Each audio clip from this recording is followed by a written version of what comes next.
Li Weigua, her husband, was hospitalized with terminal cancer. On the last day before his passing, their son helped Jian Qiuyue, with her silver hair and a fitted cheongsam, to the door of the hospital room. Her husband clutched her hand tightly, tears streaming down his face, as he cried out his regrets. Their son and daughter-in-law praised the transcendent, tragic love between her husband and Jian Qiuyue, in front of the media. On his deathbed, her husband amended his will, leaving all his estate to Jian Qiuyue. Her son also knelt down and swore to provide for his Qiuyue mom until the end of her life. I was literally driven to death in the hospital. When I opened my eyes again, I was back to the day when Li Weigua forced me to take the blame to protect Jian Qiuyue. This time, I took the initiative to let go and applied to the military medical university. Sister Hongxia, it's bad. Li Weigua and Jian Qiuyue went into the cornfield to fool around. They've been caught by the patrol team. You'd better hurry over and take a look. My cousin rushed to my house to deliver the news. My mind went blank with a loud buzz. Suddenly, I realized I had been reborn. I was reborn on the day I had to take the blame for Jian Qiuyue and was forced to get engaged to Li Weigua. In my previous life, Li Weigua and I grew up together like childhood sweethearts. Li Weigua had always told everyone since he was young that I was his unwed little wife. Back then, my heart was completely set on Li Weigua. All I could do was wait for my childhood friend to take me home as his bride when I grew up. But who would have known, ever since Jian Qiuyue was sent down to our village, Li Weigua never mentioned our engagement again. He felt sorry for Jian Qiuyue's frail health and silently added the work points he earned all day to her account. When he heard that Jian Qiuyue hadn't eaten meat in a long time, he immediately sold the pen I gave him. He took Jian Qiuyue to a state-run restaurant and ordered a large plate of braised pork. Later, he and Jian Qiuyue were caught by the patrol while sneaking into a cornfield for a date. Seeing Jian Qiuyue trembling in fear, Li Weigua came to my house and knelt down in front of me with a thud, begging me to step in and take responsibility for this scandal. The reason being that our families had once made a verbal marriage agreement. An unmarried couple sneaking into the cornfield, though shameful, is not a capital offense. Jian Qiuyue's family background was problematic, and if she were labeled as a loose woman, she would definitely be sent to a farm for re-education. At that time, I truly hated Li Weigua and Jian Qiuyue to death. However, for Li Weigua's future and reputation, I had to step forward and admit that Jian Qiuyue was only delivering a letter for me, the one who truly went on a date with Li Weigua. It's me. After the incident, I quickly married Li Weigua. But because I had already been with Li Weigua in the cornfield before the wedding, my reputation was ruined. After the resumption of the college entrance exam, even though I got into university, during the political review, someone sent an anonymous letter to the school. I was disqualified during the political review process. For the next several decades, I was forced to stay in the countryside, taking care of my in-laws and raising children, until my in-laws passed away and my daughter-in-law needed to take her, at which point Li Weigua reluctantly agreed to bring me to the city. By then, Li Weigua had become a leader, and Jian Qiuyue had been arranged by him to work at the military hospital I had always dreamed of. They were glamorous city dwellers, while I was a dirty old woman from the countryside. Everyone whispers behind his back, saying that Li Weigua's only regret in life is marrying me, a rural woman.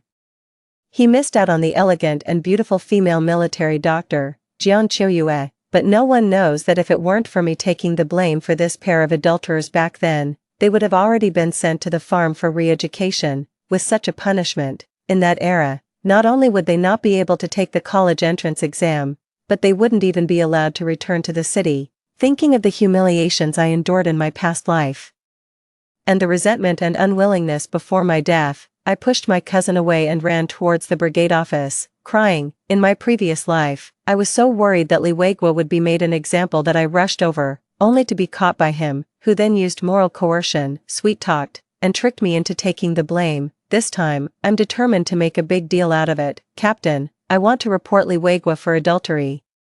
Everyone in the village knows I'm Li Weigua's fiancé who hasn't yet married into the family. With that shout, the whole village ran to watch the commotion. In the cornfield, Li Weigua and Jian Qiuyue, their clothes in disarray, were panting and leaning against each other. Seeing me appear, Li Weigua's eyes lit up and he immediately shouted at me, "Hongxia, tell them quickly that you asked Qiuyue to arrange this meeting with me. You never showed up, and Qiuyue accidentally fell in the cornfield. So I helped her up, and they saw us, and now they're saying Qiuyue and I are having an affair. Please explain to everyone clearly, Choyue and I are truly innocent. I watched them in silence. Jiang Choyue bit her lip and gently nudged Li Weigua. Li Weigua scolded me angrily. Gao Hongxia, this is not the time for you to be acting childish and jealous. This concerns the reputation of both myself and comrade Jiang Choyue. You must explain yourself immediately. Jiang Choyue looked up at me, her eyes red and teary, and said, Hongxia, I know you're uncomfortable with Weigua taking care of me, but you can't deliberately frame us like this. It was you who asked me to arrange for brother Weigua to come to the cornfield, yet now you're accusing us of being unfaithful, trying to frame us. I never expected that in this new life, these two would still try to pin the blame on me. I let out a cold laugh and immediately exposed Li Weigua's clumsy lie. You're saying I asked Jiang Choyue to arrange for you to come to the cornfield? Li Weigua gritted his teeth. Yes, I laughed. You were caught afternoon, if I remember correctly, during lunch. I just told you that this afternoon, I was going to rehearse the model opera with Chuanxia and the others. Could there be another me in this world who, while I'm rehearsing the model opera, could come out and sneak into the cornfield with you? The onlooking villagers burst into a loud laughter. Li Weigua's fair face turned bright red, his eyes wide with disbelief as he stared at me, his lips trembling as he accused me. Hongxia, do you really want to ruin Choyue and me? You know that the military will be here for the political review in a few days. Now that things have turned out like this, what am I supposed to do about the review?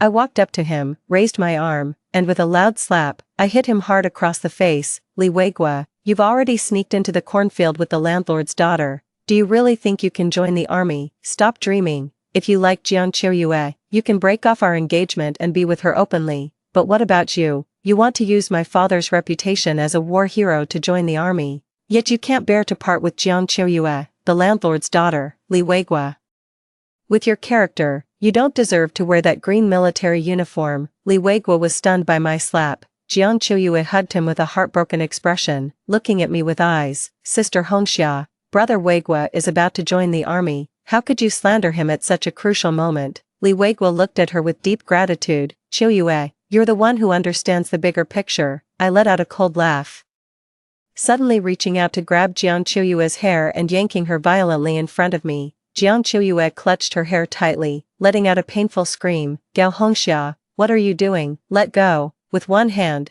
I held on to Jiang Choyue's hair tightly, while the other hand rose high, slapping her delicate face with a series of sharp smacks. I was so focused on hitting him that I forgot about you. I let you frame me. I let you seduce my man. Oh, right, this unfaithful man.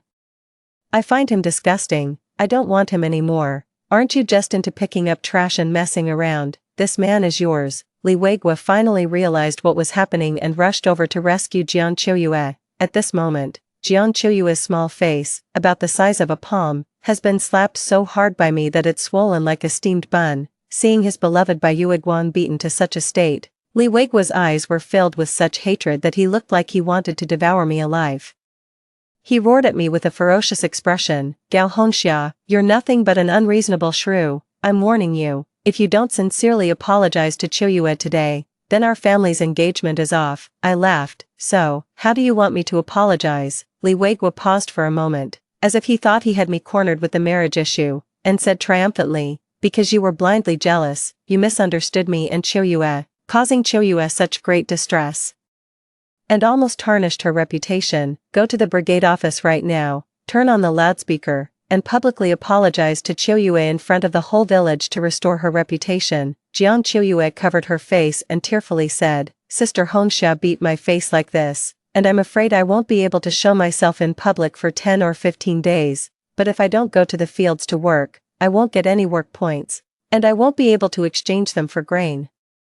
Li Weigua gently touched Jiang Choyue's swollen face with pity and turned to instruct me. For the next half-month, let Gao Hongxia do your work instead. She's the one who did this to you, so she should take responsibility. Also, since Choyue won't have any work points and can't get grain, Hongxia, go home and bring 20 jin of grain to compensate Choyue. Jiang Choyue looked at him with deep gratitude. Weigua, you're such a good person.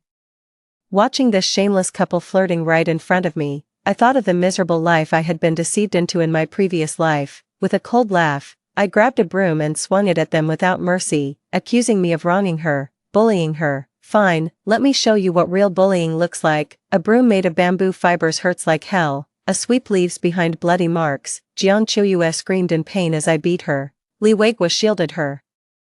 His face crisscrossed with bamboo slashes, looking like it had been clawed by a cat, blood oozing from the wounds. While holding Jiang Choyue and backing away, he shouted at me, "Gao Hongxia, stop, if you don't stop, I'm going to your house to cancel the engagement right now." I laughed. Fine, cancel it today, whoever doesn't cancel it is a son of a bitch. After speaking, I turned to the villagers watching and said, "Dear uncles, aunts, today I, Gao Hongxia, declare here that my engagement to Li Weiguo is officially dissolved. From today onwards, we will go our separate ways in marriage. Any matters concerning Li Weiguo have nothing to do with the Gao family. What's the big deal about breaking off an engagement? The real purpose of making a big deal out of this is to ensure that Li Weiguo can no longer use my father's name to deceive people everywhere." In his previous life, after joining the army, Li Weiguo was able to rise so quickly in the military and receive so much care from leaders not because of his personal abilities, but because he spread the word everywhere that he was the son-in-law of the war hero Gao Junsong. My father was injured on the battlefield, blinded in one eye by a shell, and was forced to retire from the military. However, my father still has many old comrades in arms in the military who have always kept him in their thoughts. In his previous life, Li Weiguo rose to prominence in the military by leveraging these connections, even using my father's old to get Jiang Choyue into the military hospital. Everyone thought that by supporting Li Weiguo, they could help my father and me live a good life. Little did they know, the one truly benefiting from Li Weiguo was Jiang Choyue, the imposter who had taken over. This time, I want Li Weiguo to see for himself whether he can escape this small village without my father's connections. When I mentioned breaking off the engagement, Jiang Choyue was secretly pleased, but Li Weiguo's face instantly darkened. "Gao Hongxia, are you ever going to stop? I've already said that my concern for Jiang Choyue is purely out of comradeship. If you're still worried, we can go to the commune and get our marriage certificate as soon as my military enlistment is finalized." I raised my hand to interrupt his self-importance. "Absolutely not.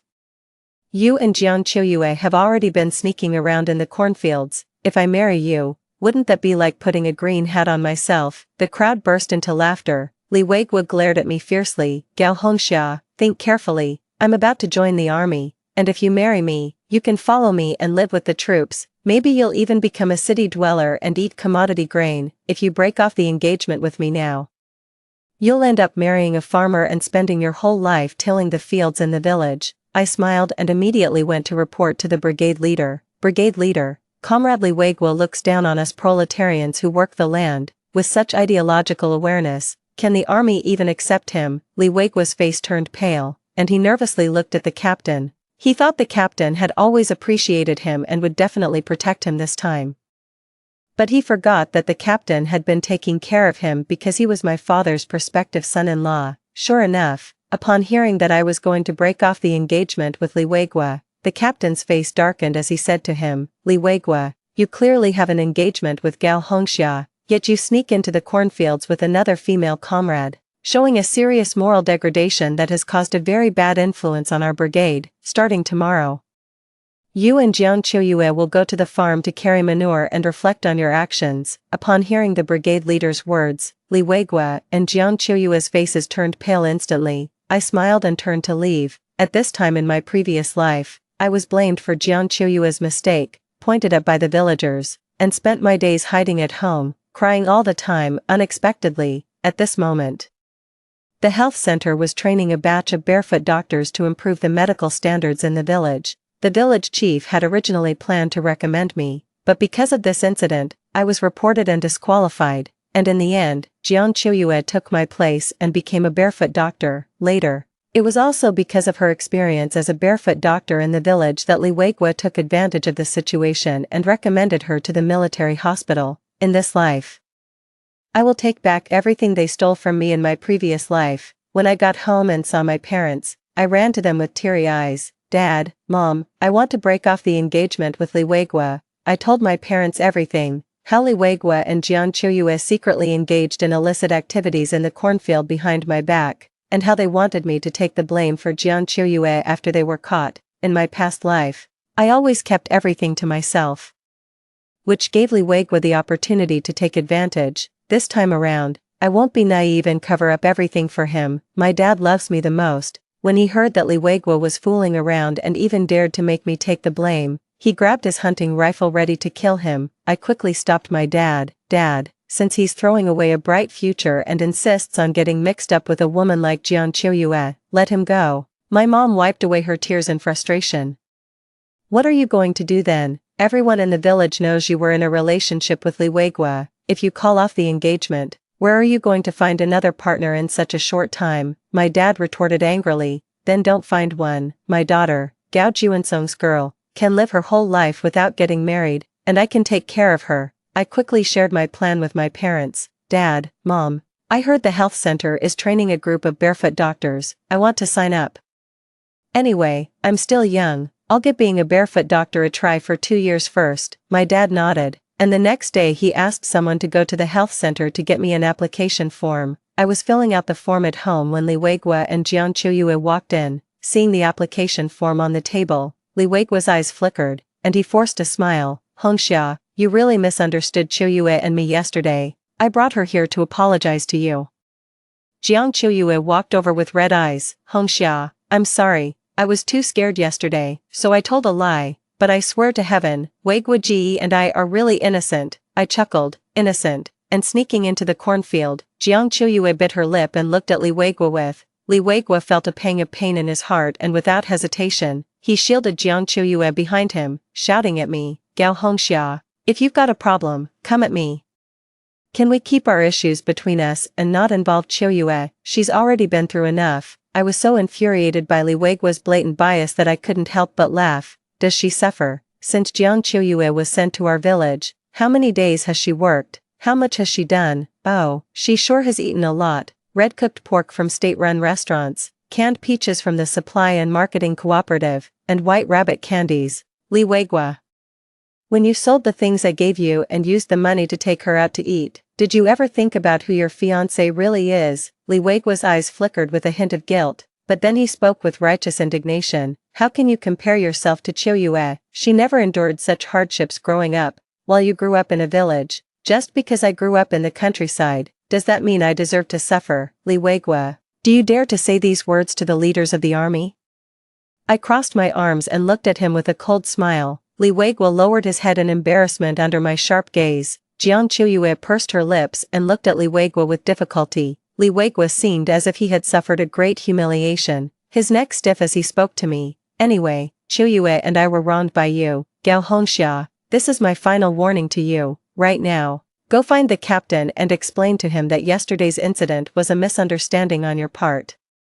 If Qiuyue ends up being sent to the farm to shovel manure because of you, I will never forgive you. Li Weiguo, say that again. Who exactly are you trying to warn? My father, leaning on his cane, suddenly walked in from outside. Behind him, 2 people in military uniforms followed. Seeing my father, Li Weiguo clearly panicked. He stammered, Uncle Junsong, Hongxia and I have some misunderstandings. I want to clear them up with her face to face. As a man, I can take a bit of, but Hongxia, out of jealousy, spread rumors and slandered comrade Jiang Qiuyue, causing great harm to her reputation and even resulting in her being sent to the farm for re-education by the brigade. My father interrupted Li Weiguo's defense. Isn't it slander? Just ask the villagers. At this moment, the villagers gathered at my doorstep to watch the spectacle began to speak up in my support. What slander? I've seen Li Weiguo and Jiang Qiuyue sneaking off to the back mountain several times. I've seen them too. When they came down the mountain, they were holding hands. Li Weiguo is engaged to Hongxia, yet he secretly took Jiang Qiuyue to a state-run restaurant, spending Hongxia's money. How shameless! Everyone chimed in, leaving Li Weiguo and Jiang Qiuyue too embarrassed to raise their heads. Just then, my father spoke up. Comrades, this is Li Weiguo, who is signed up to join the army from our village. I suspect this young comrade has serious issues with his ideological conduct. Please ensure a thorough review by the organization. As soon as the words were out, I saw Li Weiguo's face turn pale, and he almost couldn't stand. Jiang Qiuyue also turned pale. Just moments ago, she was closely nestled beside Li Weiguo, but now, without a word, she has quietly distanced herself from him, as expected. The 2 leaders from the military. After visiting some villagers and in our village, they unanimously concluded that Li Weiguo was morally corrupt. had problematic ideological and behavioral issues, and had even made statements that showed disdain for the proletariat, making him completely unfit for military recruitment. Li Weiguo was disqualified during the political review process. Li Weiguo went mad upon hearing the news. He stormed into the commune, grabbed Jiang Qiuyue by the neck, and slapped her repeatedly, more than a dozen times in quick succession. Jiang Qiuyue was sobbing so hard she could barely catch her breath, but this time, instead of Li Weiguo's gentle comfort, she was met with his furious roar. Jiang Qiuyue, you're nothing but a jinx, you cursed your own parents to death, and now you've ruined me too. Didn't I tell you? I asked you to hold on, wait until I join the army, make some achievements, and then help you figure something out. Why can't you just wait? Are you really that desperate to seduce me? Now it's all ruined, I can't join the army anymore. Are you satisfied now, you bitch? Li Weiguo became angrier as he spoke, tightening his grip on Jiang Qiuyue's hands. Jiang Qiuyue was being choked to the point of rolling her eyes, on the verge of losing consciousness. The other quickly rushed up and managed to pull the two apart. Li Weiguo stumbled out of the youth camp, not knowing what he was thinking, and ended up at my house. Seeing me come out with my luggage, Li Weiguo plopped down on his knees in front of me, raising his hand and slapping himself repeatedly. Hongxia, I was wrong. I shouldn't have been tempted and let that bitch Jiang Qiuyue scheme against me. She just saw that I was about to join the army and didn't want to stay in the countryside to suffer, so she wanted to follow me to the military base. I've finally seen her true colors. Hongxia, let's make up, shall we? Just give me a nod, and I'll bring a matchmaker to propose tomorrow. My dad kicked Li Weiguo out with a kick. Too late. Didn't you go around bragging that you're joining the army and my daughter isn't good enough for you? I'm giving those words back to you now. My daughter is about to become a barefoot doctor, and later she can even take the exam to get into a medical school. You, a bad element about to be sent to the farm for re-education. Are you worthy of my daughter? Li Weiguo suddenly looked up, a flicker of surprise in his eyes. What, Hongxia, you're going to be a barefoot doctor? Uncle Junsong, can you get me a spot? I'd go with Hongxia, so we can take care of each other. No need, I'll take good care of Hongxia. A tall figure walked in from the door.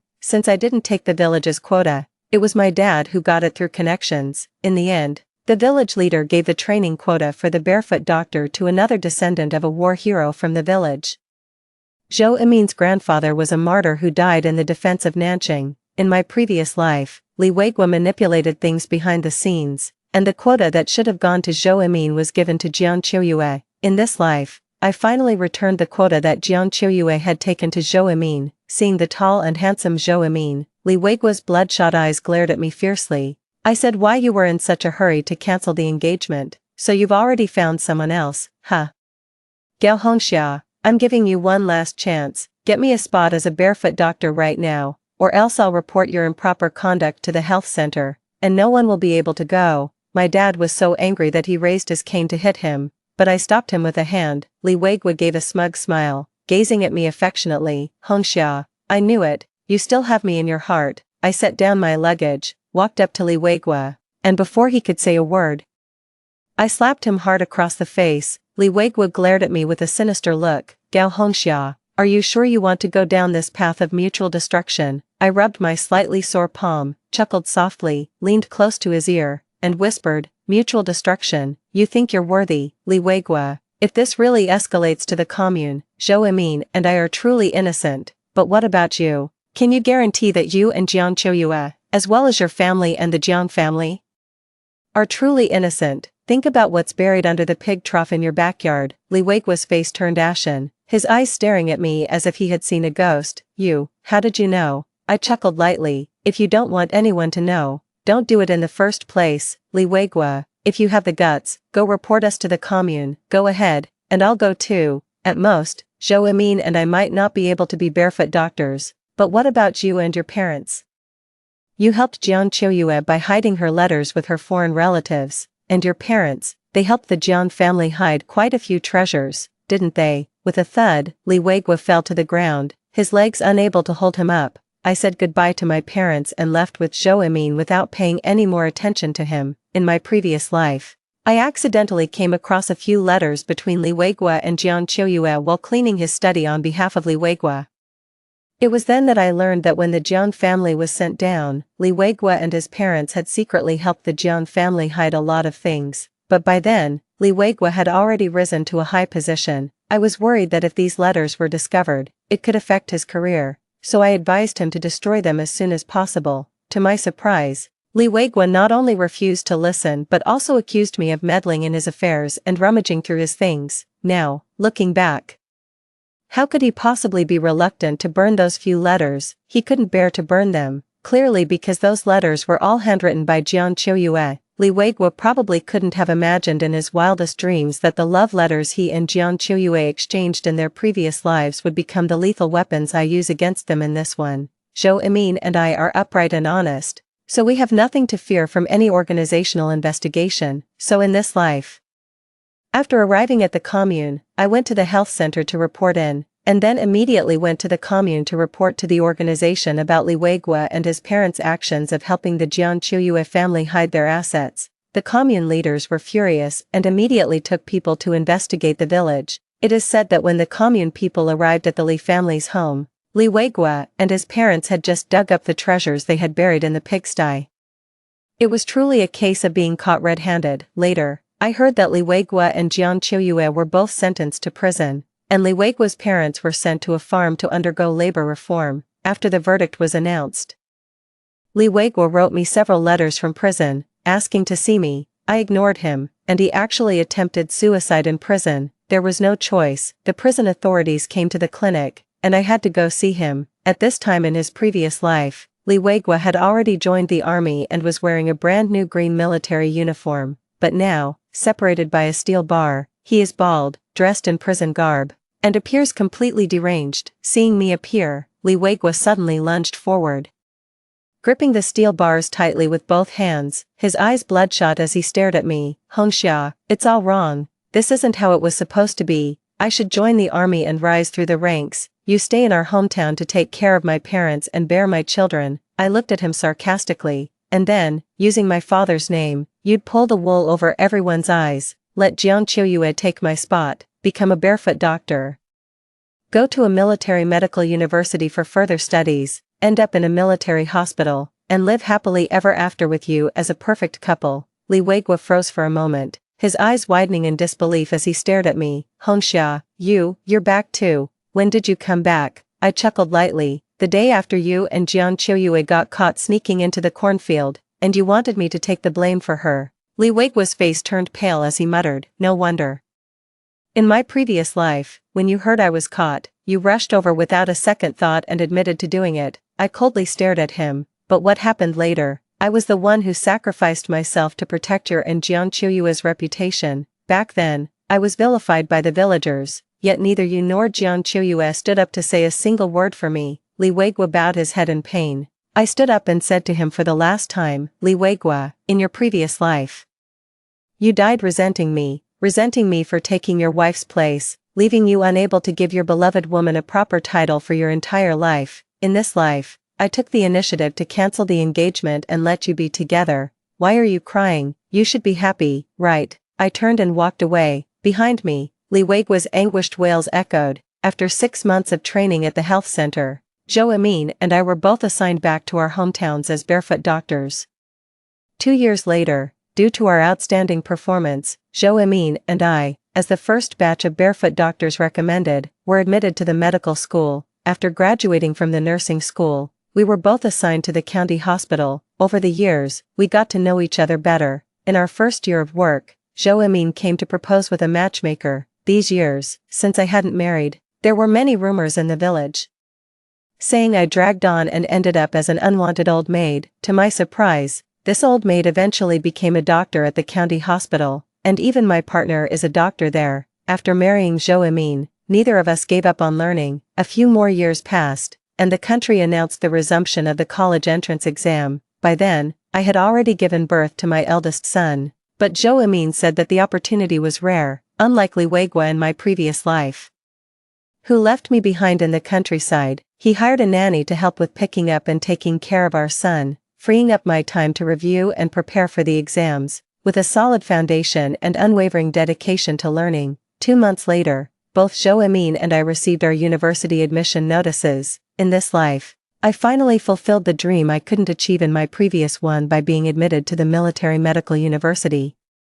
Zhou Emin and I decided to take our son to college with us. Before leaving, we took our child to visit my parents' home. Only upon returning did they discover that Li Weiguo and Jiang Qiuyue had already been released from prison. However, the couple's life after release was far from smooth. Jiang Qiuyue had always been pampered, and due to her and the Jiang family, Li Weiguo not only lost his future but also spent several years in prison. Li's parents detested Jiang Qiuyue.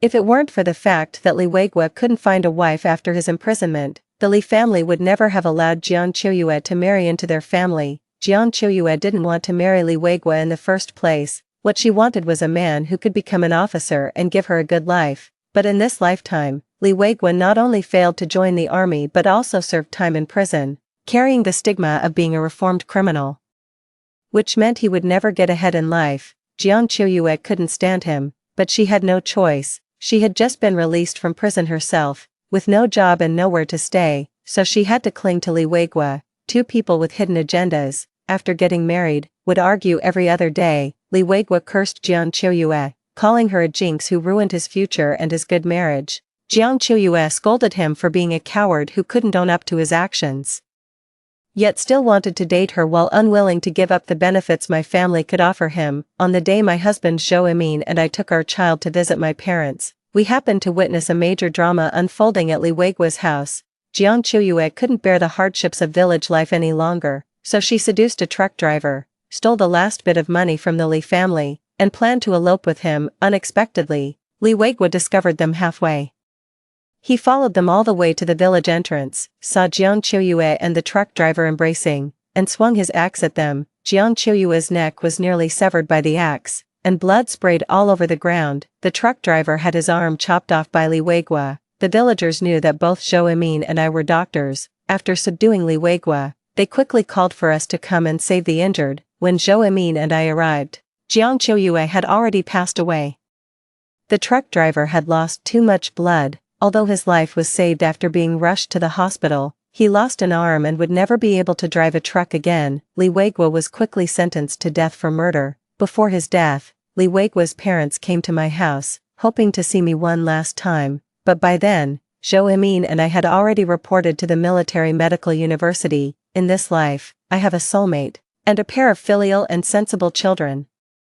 After no longer meddling in others' fates, I finally found my own happiness. Story 2. On the day of our 30th wedding anniversary, I was diagnosed with terminal stomach cancer. My husband, the high-ranking official, handed me a divorce agreement. Suwan, let's get a divorce. I'll leave with nothing, and all the money at home will be yours to treat your illness. Why? I asked him in a hoarse voice. The husband replied indifferently. You can't die as my wife, otherwise, Wanwan would have to be my second wife. Wanwan is proud and wouldn't stand for such humiliation. I spat out a mouthful of black blood and closed my eyes, unwilling to accept this fate. When I opened my eyes again, I was back on my wedding night. Yu Zhou, who was 23, told me, Shen Sujuan, I can marry you, but I won't touch you. I promised Wanwan that I would remain celibate for her entire life. I nodded. Then let's get a divorce. 1. The noisy wedding feast had finally ended on the wedding night. Yu Zhou sat in a chair with a stern expression, looking at me. Shen Sujuan, let's talk. You know, Changwan and I were forced apart by our families. I can't forget her. I can give you a title, I can give you all my salary, but I, myself, cannot be yours. I promised Changwan that I would remain chaste until she comes back to find me. Hearing the familiar conversation, I felt a moment of dizziness in my mind. I actually reincarnated. Reborn on my wedding night, the day my husband Yu Zhou confronted me. 2. In my previous life, naive and inexperienced, I was moved by his tragic love story with Qin Changwan and agreed without hesitation, because Yu Zhou told me that if he didn't find someone to fake a marriage, his family wouldn't let Qin Changwan go. At the time, Qin Changwan was the daughter of a capitalist being sent to a farm. Yu Zhou, however, was the sole heir of the Yu family, a much-anticipated military third generation. The Yu family was adamant about not letting him marry the daughter of a capitalist for the sake of Yu Zhou's future. To placate Yu Zhou, the Yu family agreed that as long as the woman's background was good, he could marry anyone except Qin Changwan. Yu Zhou finally chose me, Because my family has been poor farmers for 3 generations, we have a good background. Also, because I come from a rural area. I am naive and easy to manipulate, however, in this life, Yu Zhou. I don't want to be a part of your tragic love story anymore. I looked up at him calmly. I understand. Could you please come with me to the commune tomorrow to handle the divorce procedures? Yu Zhou looked at me in shock. Why? I smiled, revealing deep dimples. Because I was also forced to marry you. There's also someone in my heart, but that person, just like your Wan, I can't marry him yet. For a moment, I saw Yu Zhou's expression, as if he had swallowed a live fly. I secretly sneered. Why?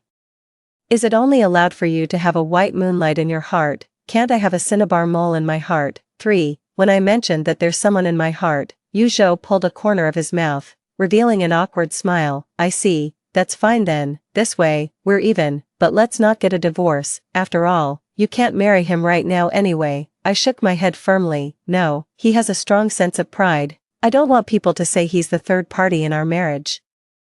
Yu Zhou's expression grew even more unpleasant, and he was about to say something. I had already picked up the large floral cotton quilt that came with the dowry. I'm afraid he might get jealous later, so tonight, let's sleep in separate rooms. Seeing Yu Zhou's astonished expression, I felt immensely satisfied. This time, you'll get to experience the feeling of being alone in an empty room, unable to sleep all night. 4. The next morning, I woke up to find the house cold and empty.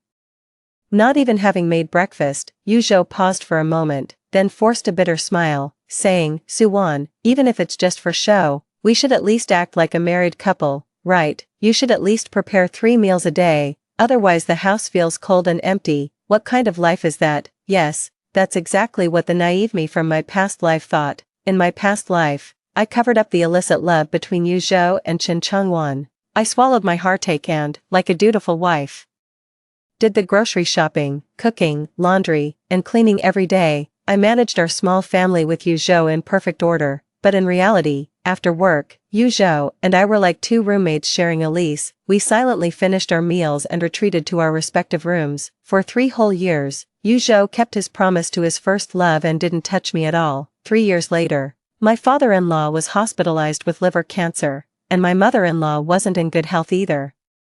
Pressured by public opinion, I, as the daughter-in-law, had to sell my job and return home to take care of them. Little did I know, this caregiving lasted for 12 years. My father-in-law, suffering from liver cancer, passed away after 3 years, and soon after, my mother-in-law was diagnosed with a tumor. Those years, I accompanied my in-laws, taking care of their every need in the hospital, losing over 30 pounds in the process, so weak that a gust of wind could blow me away.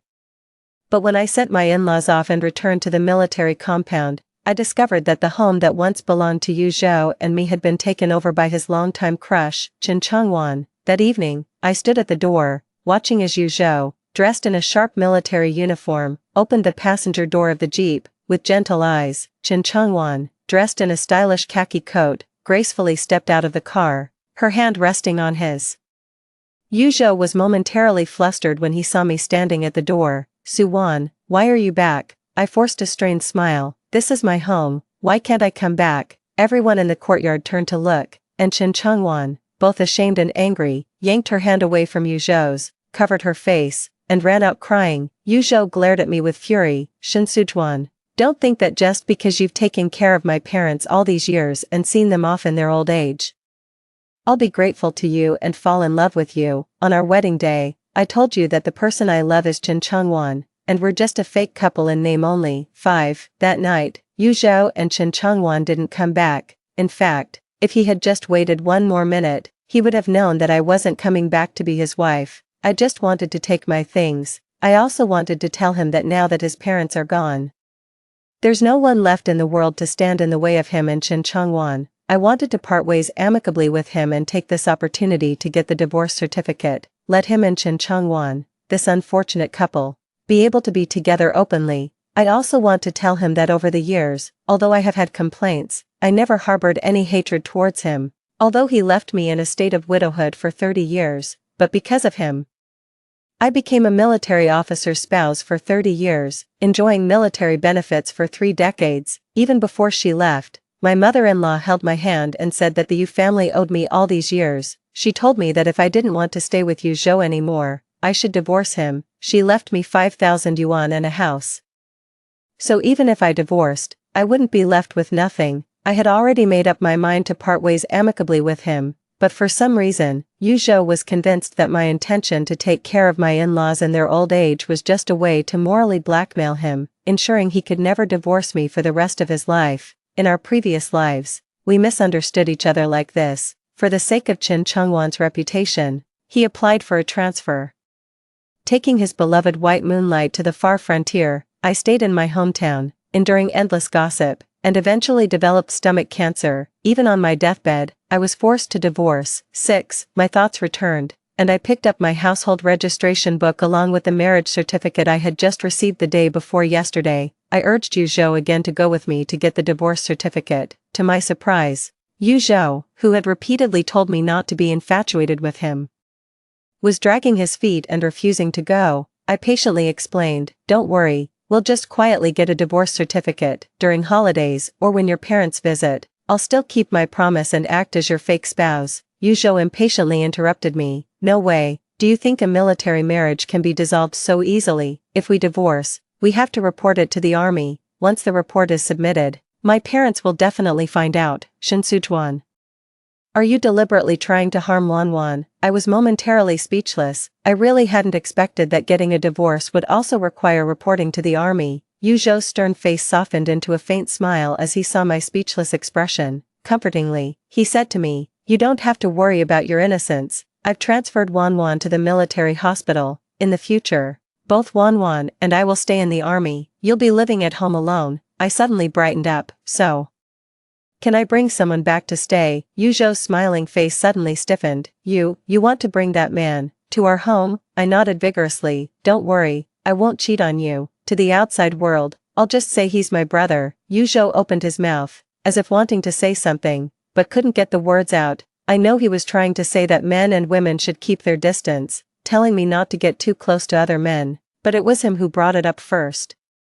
Mentioning how he was staying in the barracks with his white moonlight, Qin Chengwan, now he's forbidding me from bringing anyone back. Isn't that just contradicting himself? Seeing him fuming with frustration, I held back my laughter and deliberately said to him, "If you think bringing someone to the military compound would cause gossip, how about you give me some money so I can rent a place outside for him to stay?" Yu Zhou was stunned for a moment, then exploded like a cat whose tail had been stepped on. "Shen Sujuan, you actually want to use my money to support some random man outside?" 7. Watching Yu Zhou's frantic expression, I patiently explained again, "Li Zhongfeng is not some random man, he is the man of my heart. If it weren't for their family's poor background, and my parents' adamant refusal, I wouldn't have had to fake a marriage with you." The same words, when directed at Qin Chengwan, made Yu Zhou think I was considerate and sensible.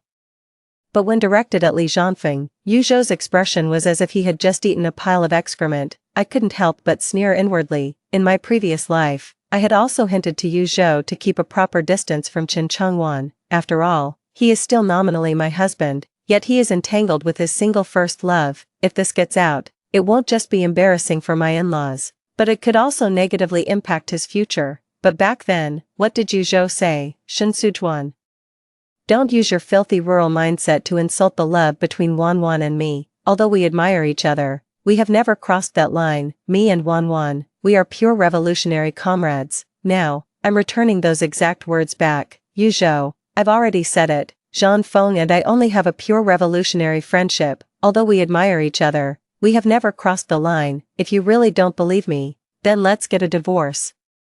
Yu Zhou is not yet the commanding general of 30 years later, the one who always gets his way. Worried that his in-laws might harm Qin Chengwan, Yu Zhou wouldn't dare to actually divorce me. Taking a deep breath, Yu Zhou's face turned ashen as he pulled out a dozen Great Unity bills from his shirt pocket and threw them at me in a fit of anger. "Take it and support your wild man, and hide him far away. Don't let me see him." 8. I left the compound without looking back after getting the money.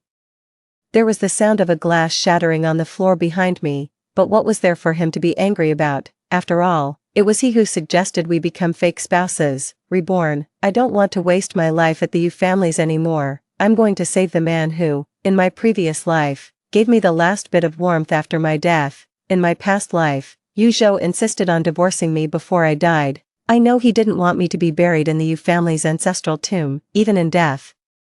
He wanted to keep that spot by his side for the woman he loved. After I died, my husband's family wouldn't let me in, and my birth family wouldn't take me back. I almost became a lonely ghost buried in a mass grave. It was Li Jianfeng, the man to whom I had once given a few wild vegetable buns, in the name of husband and wife. He spent money to buy me a grave plot, thinking of my past life, when that man personally engraved wife of Li Jianfeng on the tombstone. My heart ached with a mix of emotions. Li Jianfeng is still locked in a cattle shed for speculation and profiteering. I spent some money, mentioned the names of my in-laws, and within half a day, Li Jianfeng was released from the cattle shed. Brother, that shout of mine completely stunned Li Jianfeng. Fortunately, he recognized me. The detainees all said he was lucky. If I hadn't come today, Li Jianfeng would have been sent to the farm tomorrow. On the way back, Li Jianfeng gave me a teasing look. How come I didn't know I suddenly had a sister? I blushed and for a moment didn't know how to explain. After all, at this point, Li Jianfeng and I weren't even close acquaintances, let alone someone who would buy me a grave. Seeing my flushed face and my silence, Li Jianfeng thought he had gone too far with his joke and quickly apologized to me. Comrade Shin Sujuan, your great kindness is beyond words. From now on, you're like a real sister to me. If anyone dares to bully you, just call out, and I will go through fire and water without hesitation. I looked up. Really, could you pretend to be my partner? 9. I rented a small courtyard for Li Jianfeng, 3 streets away from the military dependence compound. In my previous life, at this time, I naively kept my promise, doing laundry and cooking for Yu Zhou every day, pretending to be a loving newlywed couple with him in the family compound. In this life, I don't want to cover up the peace for Yu Zhou and Chen Changwan anymore. Yu Zhou took the meat, eggs, and milk issued by the army and eagerly delivered them to Chen Changwan to nourish her body. I took the rice, flour, and oil issued by the unit and personally made a pot of Li Jianfeng's favorite braised noodles. Yu Zhou took his salary and ration coupons, and took Chen Changwan to the supply and marketing cooperative, watched movies, and dined out. I took my salary and ration coupons, and brought Li Jianfeng to the scrap yard. Li Jianfeng's family used to run a pawn shop, and he had a sharp eye, always able to find valuable treasures among a pile of junk. At first, Yu Zhou was very happy because I never asked where he went or who he was with. After marrying me, he could still be by Chen Changwan's side, just as he used to be, but not long after, he came to talk to me on his own initiative. Suwan, we can't go on like this anymore. Haven't you noticed that our home is becoming less and less like a home? I remained silent. Yu Zhou will never know that in my previous life, I truly considered this place my home. Yu Zhou talks a good game, saying he'll give me his salary and his love to his white moonlight, but in reality, he only gave me his salary the first month, and I never saw a single cent of it after that. His salary and coupons all turned into Chen Changwan's movie tickets, snow cream, dresses, and various fresh candies and pastries. Only I, like a fool, saved every penny of my salary, adding new furniture, bedding, curtains, and dishes to this home, transforming the once cold dormitory into a warm little haven. I also saved all the meat, sugar, and egg coupons issued by the unit. When Yu Zhou comes back on vacation, I'll buy meat and eggs to make him all sorts of delicious meals. Yu Zhou tells me not to daydream, yet at the same time, he comfortably enjoys the contributions I make to this family. Unfortunately, that naive Shin Sujuan from my previous life is already gone. This time around, I no longer care if the house has a warm, lively atmosphere, nor do I care if Yu Zhou comes back on vacation and ends up cold or hungry. I moved everything the company gave me to Li Jianfeng's place. I eat there every day and only come back afterward. Yu Zhou always thought that at least when I came home on vacation, I would have a hot meal waiting, but to his surprise, what greeted him was the cold lock on the door. The house felt cold and empty, as if it hadn't been lived in for a long time. The thermos was empty, and the coal stove by the door seemed to have been unused for a long time. He thought I had left the compound and hurried to ask the neighbor next door. To his surprise, the neighbor said, "Your wife, she went to her brother's place. She said you weren't home, and she couldn't finish cooking by herself, so now she's cooking at her brother's place and comes back after dinner." Yu Zhou was simmering with anger, sitting in the house, waiting until 8 p.m. to see me sitting on the back of a bicycle. Li Jianfeng rode the bicycle and sent me back. 10. After that day, Yu Zhou seemed like a completely different person. He no longer used work as an excuse to spend all day at the military base with his white moonlight. He even started doing what other officials in the compound did, picking up 2 dishes and a bag of steamed buns from the canteen after work. He also bought 200 coal balls for the house and, every day after work, would heat the dishes and buns on the coal stove. Then, like a devoted husband, he waited for me to come home from work to have dinner. If it were my past self, I would have been moved to tears and completely fallen into this man's sweet trap, but now, faced with Yu Zhou's deliberate acts of kindness, I simply responded with the same cold tone he used in my past life. Comrade Yu Zhou, don't forget, we are only a fake couple in name. I only have Zhangfeng in my heart. Please don't harbor any unrealistic fantasies about me. With a loud bang, the large coarse porcelain bowl filled with congee fell to the ground and shattered into pieces. Yu Zhou stood still for a moment, then lowered his head and silently fetched a broom and dustpan. He carefully swept up the broken porcelain pieces and the congee covered in dust. Seeing me stubbornly sitting beside him, refusing to eat the food he brought back from the cafeteria, Yu Zhou let out a wry smile. Sorry, I overstepped. I just didn't expect that you really liked that man so much. I thought that since you agreed to a fake marriage with me, maybe you felt something. Anyway, today was my fault, and I apologize. From now on, I won't interfere in your affairs with that man. I looked up, meeting his gaze calmly. It's best that you think that way. After all, we were just a fake couple by agreement. However, if it really bothers you, I can move to Zhangfeng's place. We can tell others that you're not home, and I'm afraid to stay here alone. No, don't move there. Yu Zhou suddenly stood up in agitation. Stay put, I'll return to the barracks tonight. You can have this place. Yu Zhou lowered his head. Eyes locked onto my face as if searching for the faintest trace of reluctance, yet what he found was not a shred of hesitation, only relief and quiet contentment. At this moment, he made the crushing realization, his wife in name only seemed to genuinely dislike him, not one bit. 11. That evening, Yu Zhou left me 50 yuan along with ration coupons, 2 jin for meat, 1 jin for sugar, and several for fabric. Then, he returned to the military base overnight. Seeing that Yu Zhou didn't even spend the night at home during his break, the neighbors looked at me with a mix of mockery and sympathy. Sister Lu from next door kindly reminded me, Suwan, your family's deputy battalion commander Yu is so handsome, with a bright future and a good background. There are countless women out there who are interested in him. You must keep a close eye on him, and it's best to have a son while you're young, so you don't end up being abandoned by some external fox spirit, and regret it later when it's too late to cry. I smiled and explained that Yu Zhou was indeed working overtime at the office, not out fooling around with women. Sister Lu clearly didn't believe me, looking at me as if I were a fool. From that day on, Yu Zhou indeed kept his promise and never came back. Just so, every month someone would bring me half of his salary and various vouchers. I accepted everything without hesitation.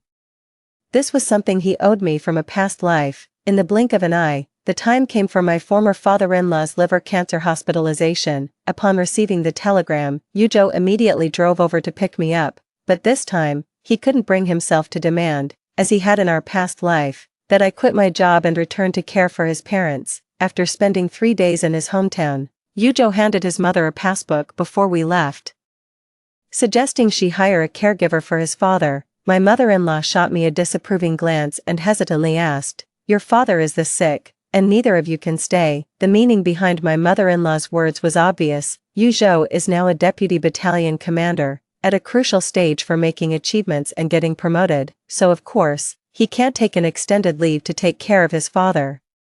She was hinting at me to voluntarily resign or take a leave of absence without pay to take care of my father-in-law. 12. I glanced at Yu Zhou. He averted his eyes guiltily, avoiding my gaze. In my previous life, I was trapped by my in-laws' tears, the gossip of those around me, and moral coercion, ultimately confined to the Yu family's ancestral home, living a childless life for 12 long years. In this life, I won't be that naive pushover anymore. After all, I'm not the real daughter-in-law of the Yu family. If my in-laws want their daughter-in-law to come serve them, they should go find Chen Chengwan. My mother-in-law is too cultured to play the villainous mother-in-law role, though her constant meaningful glances spoke volumes. I pretended not to notice and said firmly, "I have made my decision to sacrifice the needs of my family for the greater good, dedicating my life to the socialist cause.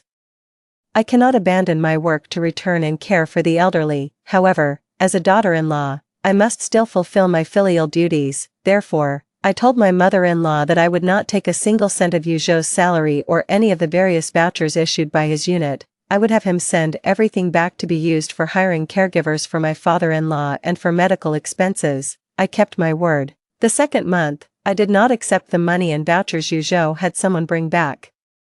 However, Chen Changwan, the pampered daughter of a capitalist, will likely find her future less comfortable without the extra half of her salary. 13. In this life, I don't have to toil like an ox or a horse for the Yu family, serving my in-laws. I now have more time to go treasure hunting with Li Zhanfeng in various places. We brought money and grain coupons to scrap stations in some remote communes. We managed to find many out-of-print books, damaged antiques and paintings, and some artifacts that people used as broken pots for planting vegetables, all for very little money. With the money we earned, we rescued many antique and book restoration masters who were still undergoing re-education in cattle sheds. With their help, we created many convincing fake artifacts, sell fakes at high prices to foreigners, keep the genuine ones all within the country. In this chaotic era, we are doing our best to carefully protect the cultural relics that belong to our nation. We strive to reduce the regrets of cultural relics unable to return home for future generations in China. When things get busy, I just stay at Li Zhanfeng's place. It wasn't until I hadn't gone home for several days that Yu Zhou suddenly came looking for me. 14. I saw Yu Zhou and Li Zhanfeng leaning closely together, carefully studying a damaged rare book. Yu Zhou walked in with a dark expression, glaring at me angrily. Shen Sujuan. Is this what you meant when you said you were completely innocent with him, that you never crossed the line? I just came from the family compound, and they said you haven't been home for days. You wouldn't have, with him, would you? I impatiently interrupted his speculation. Comrade Yu Zhou, no matter what relationship I have with Comrade Li Zhanfeng, it seems none of your business, right? Don't forget, we're just a fake couple in name only. Yu Zhou gritted his teeth and whispered furiously. A fake couple is still a couple. The way you're acting, staying out all night with a man, how do you think that makes me look? I stood up, unflinchingly meeting his gaze. Only now you realize that a man and woman staying out all night alone would raise eyebrows. When you abandoned your newlywed wife to moon around with your Wan, catching movies, shopping downtown, boating in the park, did it ever cross your mind how people would judge me? Yu Zhou, you're awfully concerned about me cheating on you. Could it be, you've actually fallen for me? 15. My words hit Yu Zhou like a sledgehammer to the face. In an instant, his expression turned ashen. He wanted to say he was deeply in love with Chen Changwan, that he could never possibly shift his affections to another woman, but Shen Sujuan was his lawfully wedded wife. Isn't it natural for a husband to fall for his wife? Or perhaps, it wasn't love for Shen Sujuan, but rather, because she was his legally wedded wife, he found himself unconsciously developing a strange sense of possessiveness toward her. Right, no matter what, Shen Sujuan is his legally married wife, and military marriages are protected by law. Taking a deep breath, Yu Zhou forced a smile and said to me, Suwan, I was wrong about the past. I didn't consider your feelings and reputation. Come back with me first. I promise to try and spend less time alone with Wan in the future. I will also give you the respect you deserve. Let's continue living together as we used to, shall we? 16. Watching Yu Zhou with pleading eyes, I suddenly had an almost absurd thought. Could he really be falling for me instead? At that moment, Li Zhanfeng spoke up. Comrade Yu Zhou, I'm afraid that won't do. As you know, Suwan and I love each other. Privately, I don't want to see Suwan living with another man. As a man, I think you can understand how I feel, right? Yu Zhou suddenly clenched his fists. Glaring sharply at Li Zhanfeng, with a cold tone, he said, Comrade Li Zhanfeng, no matter what your relationship with Suwan was in the past, please remember that as long as Suwan and I haven't officially filed for divorce, she, Shen Suwan, is my lawful wife. Yu Zhou, Li Zhanfeng chuckled lightly, then I'll wait for the day you divorce Sujuan. Yu Zhou stormed out, slamming the door behind him. The next day, an urgent telegram arrived from the hometown.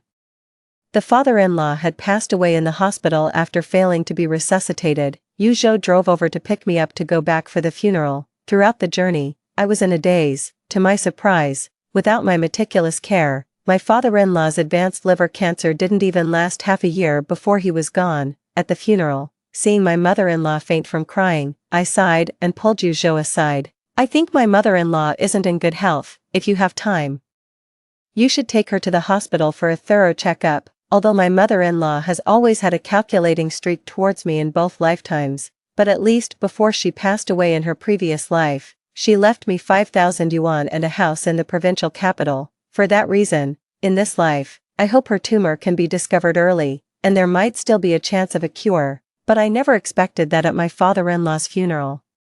My mother-in-law would slap me in front of both families' relatives.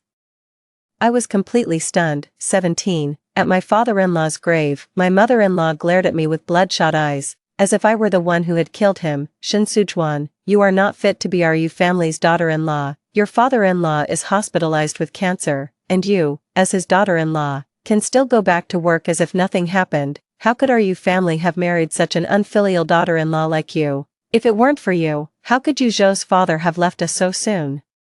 Hearing my mother-in-law's unreasonable accusations and curses, I couldn't help but laugh in anger. As you said, I am just the daughter-in-law of the Yu family, and Yu Zhou is the biological son of his father. He doesn't come back to take care of his father, so why should I, as his daughter-in-law, take care of his dad? The mother-in-law sharply scolded, just because you're Yu Zhou's wife, and Yu Zhou is doing important work in the army, as a military spouse. You should take care of his parents and hold down the fort at home. I really didn't want to argue with my mother-in-law, so I turned to look at Yu Zhou. There's no point in hiding it anymore. Do you want to tell your mom yourself, or should I? Yu Zhou looked up blankly, realizing the implication in my words. His eyes instantly filled with fear. Suwan, please, don't say anything, okay? His mother pulled him aside, glaring at me. Speak, let her speak. I want to hear what reason she has for not being filial to her in-laws. Yu Zhou, held back by his mother, could only desperately plead with his eyes. Suwan, don't say it, please. Yu Zhou, it's too late. Every time you chose to make me take the blame and suffer, you and I were already even. I looked at my mother-in-law and, in Yu Zhou's terrified and desperate gaze, I told her everything, about our fake marriage and how I covered up Yu Zhou's secret meetings with Chen Chengwan as his wife. You, all of you. My mother-in-law widened her eyes, gasping for breath. Thudding down, she fainted in front of her father-in-law's tombstone. 18. After the funeral for my father-in-law, I insisted on buying the earliest train ticket and left the city, despite Yu Zhou's pleas for me to stay. As I was leaving, Yu Zhou asked me with a wry smile, "Can't you stay until after the 7th day?" I shook my head. Sorry, after all, this is just a fake marriage. I'm standing in for your father's mourning, but it's not proper. I think, at a time like this, you should have the person you truly want to marry come over. But how could Chen Chengwan come over at a time like this? In her previous life, she didn't want to bear the wrath of her in-laws, nor did she want to take on the responsibility of caring for them, so she had Yu Zhou keep me by my in-laws' side under the guise of being a married couple. Only after my in-laws passed away, and these burdens were gone, did Chen Chengwan reveal her true colors, having Yu Zhou force me to divorce her so she could take my place. This lifetime, with my father-in-law passing away so early and my mother-in-law still harboring resentment, Chen Chengwan dared not come near to provoke any bad luck. It is said that the day after the news of my father-in-law's death reached her, Chen Chengwan applied for a medical aid mission at the border. Military orders are absolute. She couldn't return for at least 2 years. 2 years later, time had softened all wounds. She returned triumphant, remaining that purest moonlight in Yu Zhou's heart. This woman played her cards brilliantly. Unfortunately, in this life, I have already seen through everything and no longer wish to be a mere pawn in her and Yu Zhou's love story. After everything was made clear, I submitted a divorce application to the organization, but for some reason, Yu Zhou refuses to sign. 19. I moved out of the military dependence compound. However, Yu Zhou is right to remind me that living together with Li Zhanfeng before the official divorce is not beneficial for either of us. Therefore, I moved into the unit dormitory. In my spare time, I began to sort through some of the damaged scrolls I collected from the junkyard. I plan to write a book to let the whole world know that these magnificent cultural heritages belong to the Chinese nation. Decades later, if any shameless country tries to claim these cultures as their own by rushing to apply for heritage status, this book will be the irrefutable evidence that slaps them in the face. I didn't expect that while I was writing in seclusion. A huge uproar had already erupted in the family compound. 20. After learning that Yu Zhou and I were in a fake marriage, my mother-in-law found out where Chen Chengwan was providing aid. She actually used her father-in-law's connections to rush to the front lines and bring Chen Chengwan back. in the family compound, Chen Changwan trembled and hid behind Yu Zhou. Her delicate, petite face was covered with bright red handprints. The mother-in-law glared at Yu Zhou, her voice cold. "If you still recognize me as your mother, today, right here, in front of everyone, cut all ties with this woman." Yu Zhou shook his head in pain. "Mom, I know you're heartbroken since Dad passed away, but this matter has nothing to do with Wan Wan. How can you take it out on her?" The mother-in-law shouted. "How is it unrelated? If it weren't for her, you and Su Wan would have already been true husband and wife. I know Su Wan's character. If she had truly been our Yu family's daughter-in-law. When your father was diagnosed with cancer, she would have quit her job and come back to take care of him wholeheartedly. Your father wouldn't have passed away so early. It's all this vixen's fault. She destroyed your family with Su Wan and even caused your father's death. And yet, you still want to protect her." The mother-in-law's pointed accusations made Yu Zhou and Chen Changwan retreat step by step, their faces turning pale. In this era, the punishment for engaging in illicit relationships is particularly severe. Moreover, both Yu Zhou and Chen Changwan are military personnel. If their inappropriate relationship is confirmed, not only will they not be promoted, but they might also be immediately discharged from the military. Yu Zhou begged her mother-in-law to stop talking. Chen Changwan was also scared and tearfully promised to keep her distance from Yu Zhou in the future and never disrupt their marital relationship again. Unfortunately, it was all too late. 21. In the military dependence compound, all residents are cadres and their families from the same regiment. Yu Zhou is not the highest-ranking official there. After the mother-in-law caused a commotion in the dependence compound, Yu Zhou and Chen Changwan were suspended and under investigation the next day. The investigation team also came to our unit, found me, and asked me about my husband's relationship with Chen Changwan.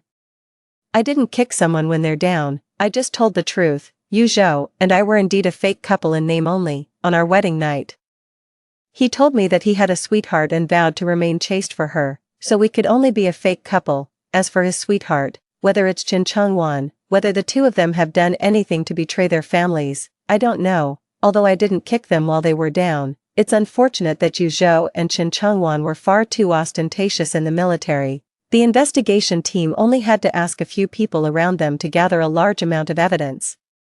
They went to the park together, ate at state-run restaurants, and watched movies together. Even after we got married, Yu Zhou completely ignored me as his wife. Instead, he handed over his monthly salary and all kinds of vouchers to Chen Changwan. The evidence is irrefutable. Soon, both Yu Zhou and Chen Changwan were expelled from the military. The house in the family compound was also reclaimed by the military. My divorce application submitted to the military was quickly approved. On the day of the divorce, Yu Zhou looked disheveled with a scruffy beard, wearing a wrinkled military green shirt, and gazed at me with a look of regret. "Su Wan, is there any chance for us to start over in the future?" I smiled. "There was never a beginning between us, so how can there be a future?" 22. I saw Yu Zhou again, 5 years later, after my new book was published. It was a great success, and I received an invitation from the Literary Federation in my hometown to return for a symposium.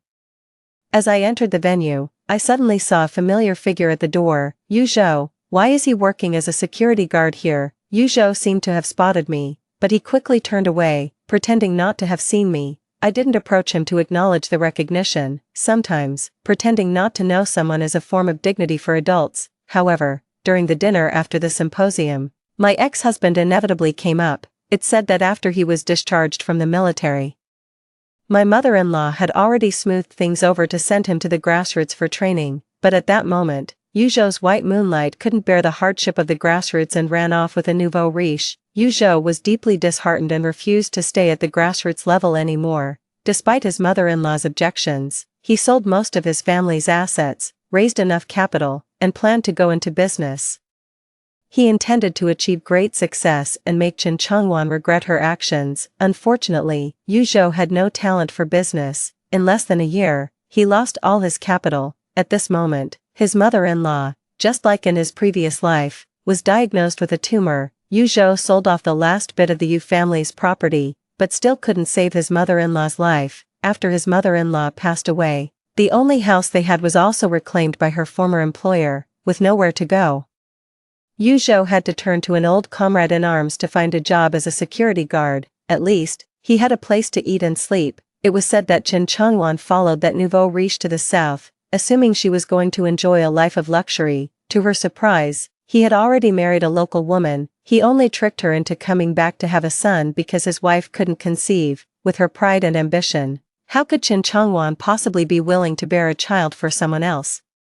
Relying on her familiarity with pharmaceuticals, she secretly concocted a poison and killed the millionaire's first wife. Just as she thought she could successfully take her place, the first wife's brothers came knocking. Without any regard for justice or evidence, they tied Chen Chongwan up, bound her with stones, stuffed her into a sack, and threw her into the sea. In those days, there were many illegal immigrants along the coast, and several bodies would wash ashore every day, leaving the police overwhelmed with cases. Besides, Chen Chongwan was only missing, and no one reported her disappearance. It wasn't until a year later that one of the brothers of the original wife was caught for a crime, bringing this old case back to light. However, due to the passage of too much time, Chen Chongwan's body was long gone and couldn't be found. Nonetheless, none of this concerns me anymore. Li Zhongfeng has once again collected many precious cultural relics for me. It's time to start preparing my second book. Fortunately, in recent years, Li Zhongfeng has returned to his family's traditional business and opened a pawnshop. With him taking care of the kids at home, I can focus on preparing my new book. The end. That's the end of the first story. Don't go away. The next one is even more exciting. In 1987, Liu Shiguang died while working outside, and his body was never found. All I got was a message saying I was free. The Liu family considered me unlucky and beat me until I was crippled, then kicked me out with nothing. To avoid tarnishing my family's reputation and to find Liu Shiguang's body to settle my own conscience, I went out to work alone in search of answers. Later, when I saw Liu Shiguang living with another woman, and their child could already call them father and mother, I realized that Liu Shiguang had faked his death and disappeared. Married, I rushed out to kill the couple.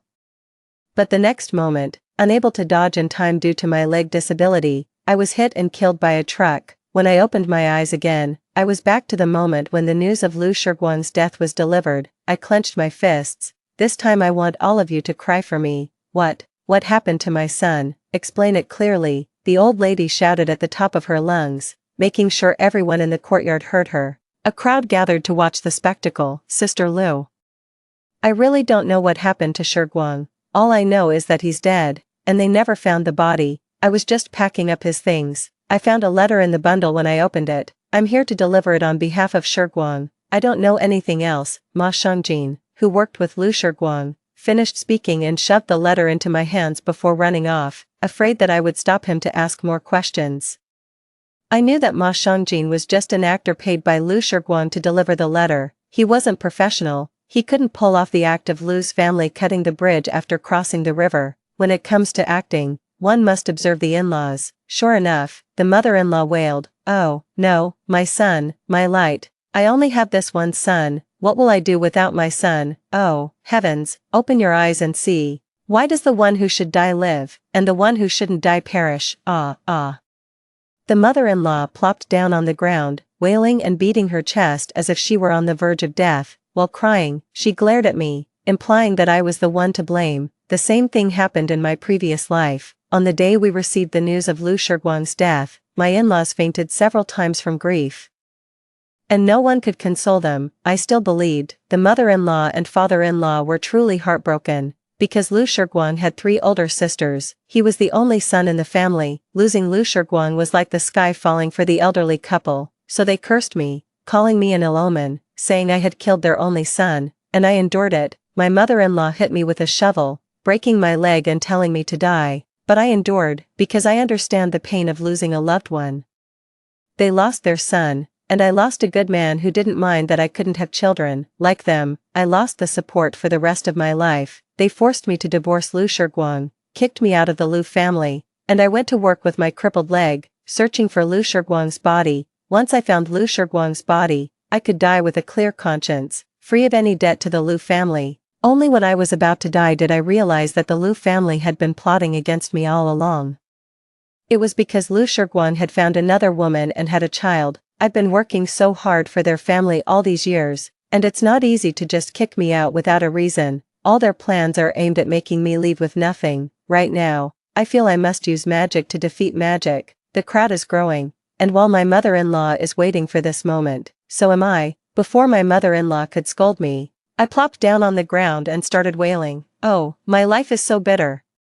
My man is gone just like that. I didn't even get a child out of it. The fortune teller said he was inauspicious for me, but I didn't believe it at the time, for his promise of being good to me. I married him. Little did I know, the fortune teller wasn't wrong at all. He really was inauspicious for me, leaving me with no one to rely on. He always said he'd go out to work, to earn money for me and but he never brought back a single penny all year round, and I had to work to support him, even subsidizing his expenses. And that's just how it went. In the forum, as long as people are fine, but this person just disappeared without a trace, alive, no one is seen, dead, no body is found. What kind of fate do I have? God, oh Lord, you are unfair. Those wicked, deceitful, and deserving of death are still alive, while those who shouldn't die are gone. I cried my heart out, revealing all of Lu Shiguang's deeds over the years to everyone. If I hadn't, everyone would still be deceived by the illusion created by the old lady, the illusion of Lu Shiguang being filial and earning money. I also turned my mother-in-law's attempt to slander me as a curse on Lu Shiguang against her, and I cursed her wholeheartedly. Lu Shiguang deserved to die, but he didn't. In my previous life, I was a good person, yet I died. Fortunately, heaven has shown mercy, and I have been reborn. I must make the most of this opportunity. The people around immediately started pointing fingers. I said there are many people going out to work, so why did Shiguang make money? It turns out he didn't make any money either, and his wife had to support him. Isn't that right? Shiguang's wife scrimped and saved, not even willing to buy a thread of cloth. Such a filial daughter-in-law. But it's just bad luck. But in my opinion, the Lu family was destined to have no sons. Don't you remember how the old couple had 4 daughters?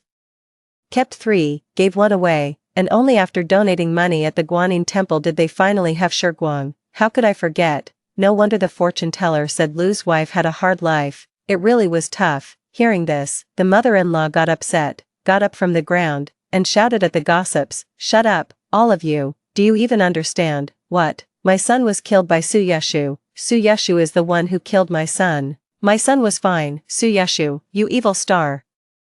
You killed my son and now you spread rumors. I'll kill you." As the mother-in-law spoke, her eyes darted around, and the father-in-law handed her a shovel from the side. The mother-in-law grabbed it and came straight at me. I remember this shovel. In my previous life, it was this very shovel that broke my leg, leaving me in endless pain during wind and rain. I shouted into the crowd, "Murder, murder. The Lu family is trying to cover up a murder."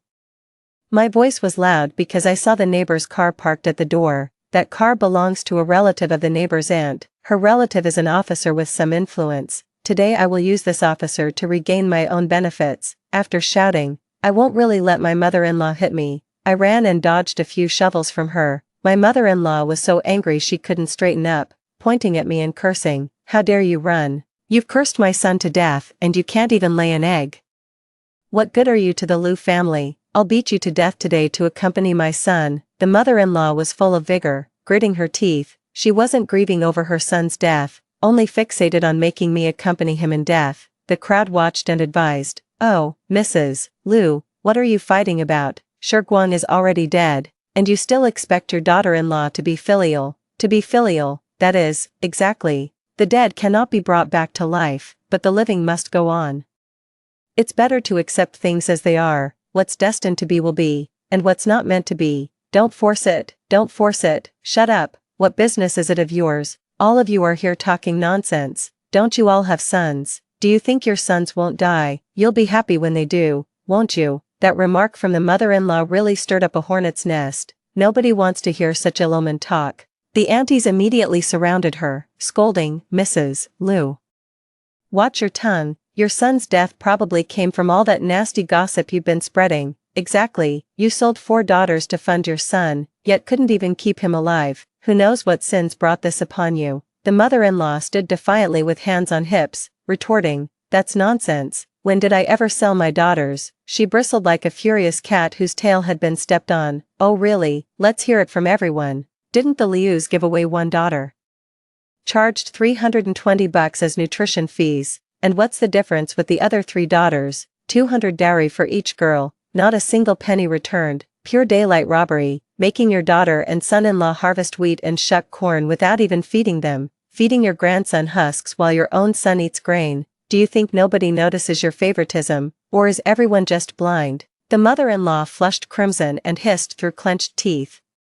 That's a damned lie. Outnumbered and outshouted, the old woman was losing ground fast, too busy defending herself to chase after me. I seized the moment to dash out and intercepted the man who had just stepped out of the car. Comrade, my mother-in-law is trying to kill me. Please help me. Call the police. Zhang Zeki glanced at his guard beside him. The uniformed officer immediately stepped forward and shouted, "Quiet down. If anyone has grievances, bring them to Commander Zhang. He'll see justice is served." The crowd fell silent instantly at these words. All eyes turned to Zhang Zeki and me standing beside him. Seizing the moment, I asked him, "Comrade Division Commander, can you truly serve the people?" Zhang Zeki shot me a piercing glance, as if trying to see through my very soul. There was something different in his gaze, a quiet lethality I'd never seen in any man before. It sent chills down my spine for a fleeting moment. "You heard my aide say I'm a division commander. If you've been wronged, I can take it up with your bureau chief." That immediately perked me up. There was no way my in-laws would let me speak. They came charging over. The elder approached Zhang Zeki with a smile. "If it isn't Commander Zhang, it's been ages since you last visited after your wife passed away. Haven't seen your auntie in so long. What brings you back today?" His marriage had been arranged by that very aunt. When I married into the family, I heard Zhang Zeki's wife was already gone. He hadn't returned for years. Returned. It just so happens that today marks my return from my past life, so I figured I'd make the most of it. The older man pulled out a cigarette case from his pocket and offered Zhang Zeki a smoke. Zhang blocked the cigarette with his hand, his expression turning serious as he said, "Uncle Liu, I'll pass on the smoke. We've got strict rules about not taking so much as a needle from civilians. Surely you wouldn't want me breaking protocol." Those words were calm yet devastating. My father-in-law immediately pocketed his cigarette case, forcing an awkward smile as he waved his hand. "That won't do." "Won't do at all, Commander Zhang. Please excuse our poor hospitality. Our family has some private matters to attend to today, so we won't keep you for tea. You'd better hurry over to your aunt's place." Zhang Zeki glanced at me, noticing my hesitation, and said, "I'm in no rush. Since Auntie happens to be out, I'll settle this case properly. Guards, go fetch the chief of this precinct's police station." The guard acknowledged the order and drove off. The mother-in-law grew fearful and tugged at her father-in-law's sleeve, but he shook her off. Turning to Zhang Zeki with an ingratiating smile, he said, "How could we trouble you with this? You must have important business now that you're finally back. Our family matters are trivial. Please don't listen to my daughter-in-law's nonsense." I stepped forward, hands on hips, and declared, "No way, Commander Zhang promised to stand up for us. This is the perfect chance to tell him our situation.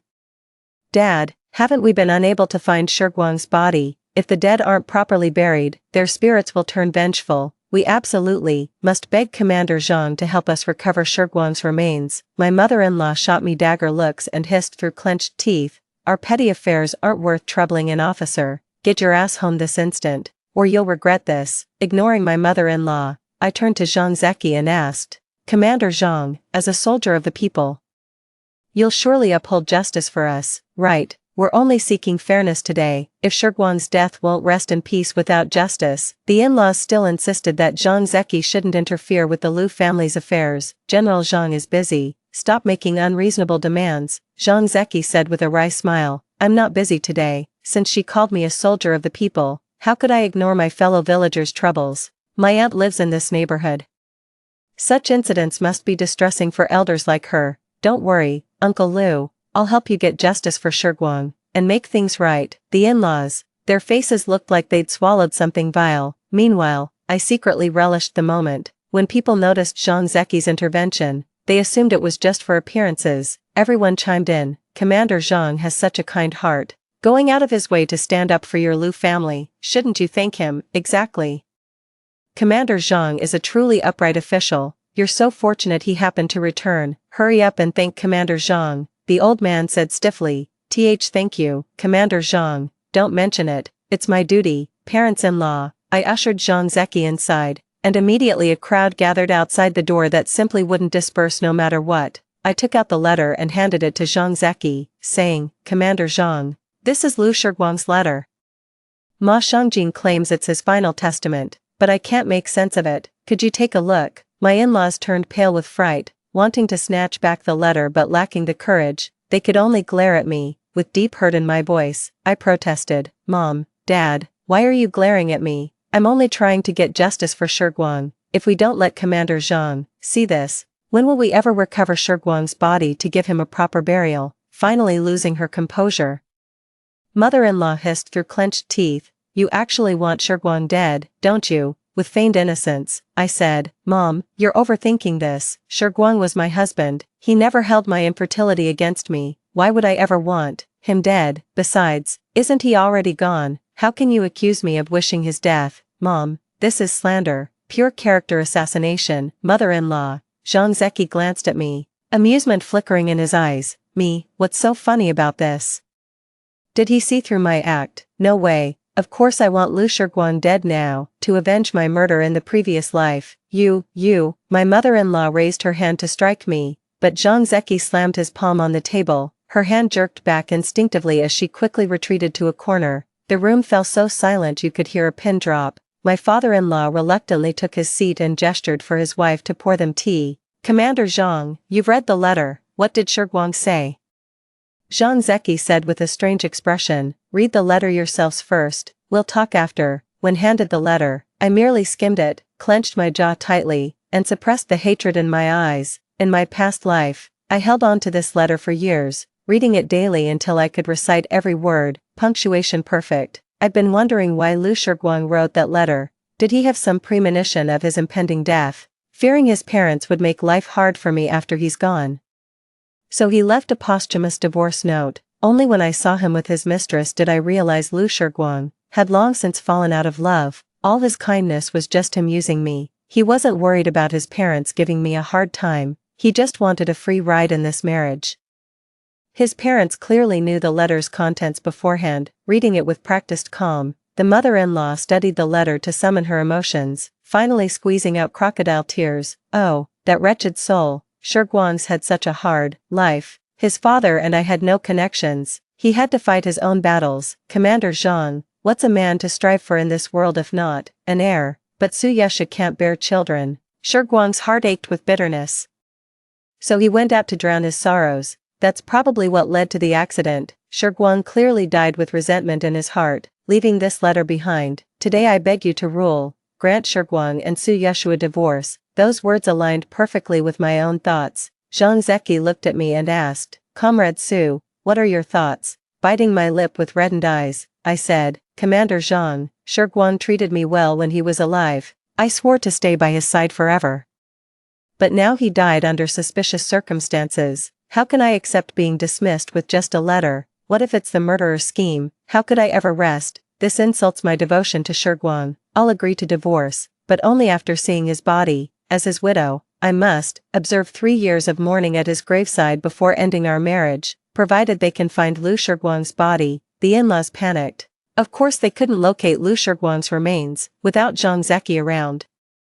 They could still arrange our divorce certificate without producing a death certificate. Without a death certificate proving he's gone, I won't divorce. That means half this household's assets stay mine. I'll make Lu Shiguang's life a living hell, dead or alive. The in-laws hesitated to speak, just staring at Zhang Zeki, willing him to refuse my demand out of sheer inconvenience. Someone in the crowd muttered, the Liu's daughter-in-law's capable and kind-hearted.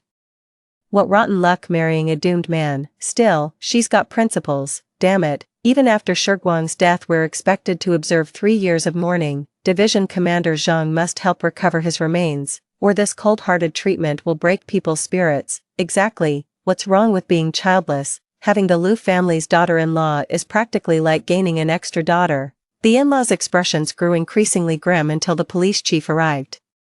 He shook Zhang Zeki's hand enthusiastically. Ah, Division Commander Zhang, what an honor. We've been hearing about the rising star from our region. I've long wanted to pay you a visit, but never found the right opportunity. The bureau chief certainly knows how to seize an opportunity, but I won't let him have this chance. Director Song, General Zhang's presence here means he stands with me. Though I understand this matter doesn't actually concern General Zhang, sir.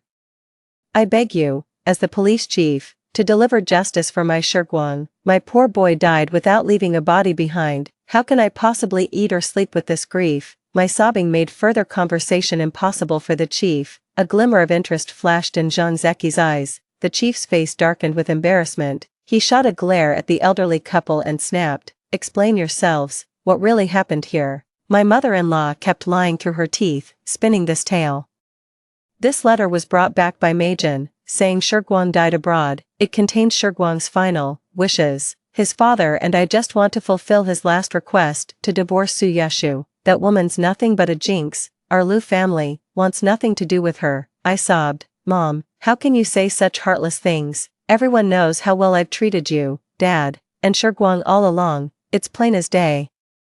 I'm starting to think you're scheming to make Shiguang divorce me so he can marry someone fertile, yet you refuse to offer me any compensation. How dare you spout such nonsense? My father-in-law snapped sharply at me. Undeterred, I pressed on. Unless I see Lu Shiguang's corpse with my own eyes, he's just hiding from me, trying to divorce me and force me out penniless. Mom, Dad, is Shiguang really dead? Are you absolutely certain? My in-laws exchanged nervous glances. Convinced I'd caught on to something. What parent would falsely declare their own son dead? You're the curse that killed Shiguang. This family wants nothing to do with you. Pack your bags and get out. Get the hell out. My mother-in-law moved to shove me. Zhang Zeki suddenly stood up and pulled me aside, saying coldly to her, "Auntie, you're being too hasty. We haven't even figured out the whole situation yet, and you're already jumping to conclusions. That's not how the party operates. The party always demands we act based on evidence. Comrade Su's request isn't unreasonable. That's going too far." The in-laws were left speechless, only huffing and puffing in anger. I felt somewhat relieved and was truly grateful for Zhang Zeki's help. The bureau chief sent someone to fetch Ma Shangjin for questioning, ironically named Striving Forward, but actually spineless and lacking ambition. Zhang Zeki's guard had already given him a verbal warning before bringing him in. Meijin immediately confessed, "I know nothing about this. It was Shiguang who paid me $20 to deliver the letter, saying he's dead. If you've got questions, go ask Shiguang." The elderly couple exclaimed, "Shangjin, don't you dare spread such nonsense." Fearing imprisonment, Ma Shangjin immediately swore, "If I'm lying, may I get hit by a car the moment I step outside the crowd. Cars are rare around here." Even his oath was a safe bet. My turn to perform. Tears streamed down my face like falling peas. "Mom, Dad, did you know Lu Shiguang isn't dead? Is this just because you think I'm barren and want me to divorce him, and now you're trying to make me leave with nothing? Is this your scheme?" My in-laws ignored me. Zhang Zeki said calmly, "This is too bizarre. Faking death is serious business. Director Song, we must investigate thoroughly. Better reported every position has its rightful occupant.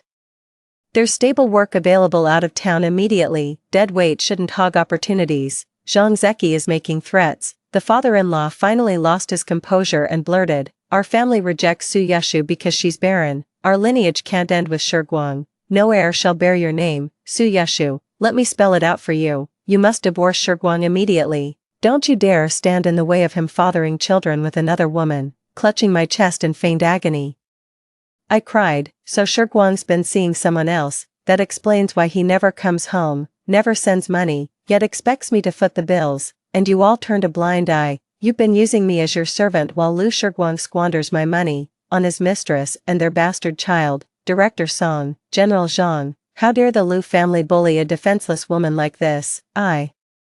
I might as well end my life. I threatened to bang my head against the wall. Zhang Zeki grabbed me firmly. I struggled briefly but couldn't break free. The man had brute strength. I shot him a look, still determined to continue my wall-banging performance. Calmly pulling a handkerchief from his pocket, he pressed it into my hand. "Dry your tears. With Director Song and me here, you'll get justice." "Uncle Lu, tell us exactly what happened." Zhang Zeki spoke up. This matter needed proper closure.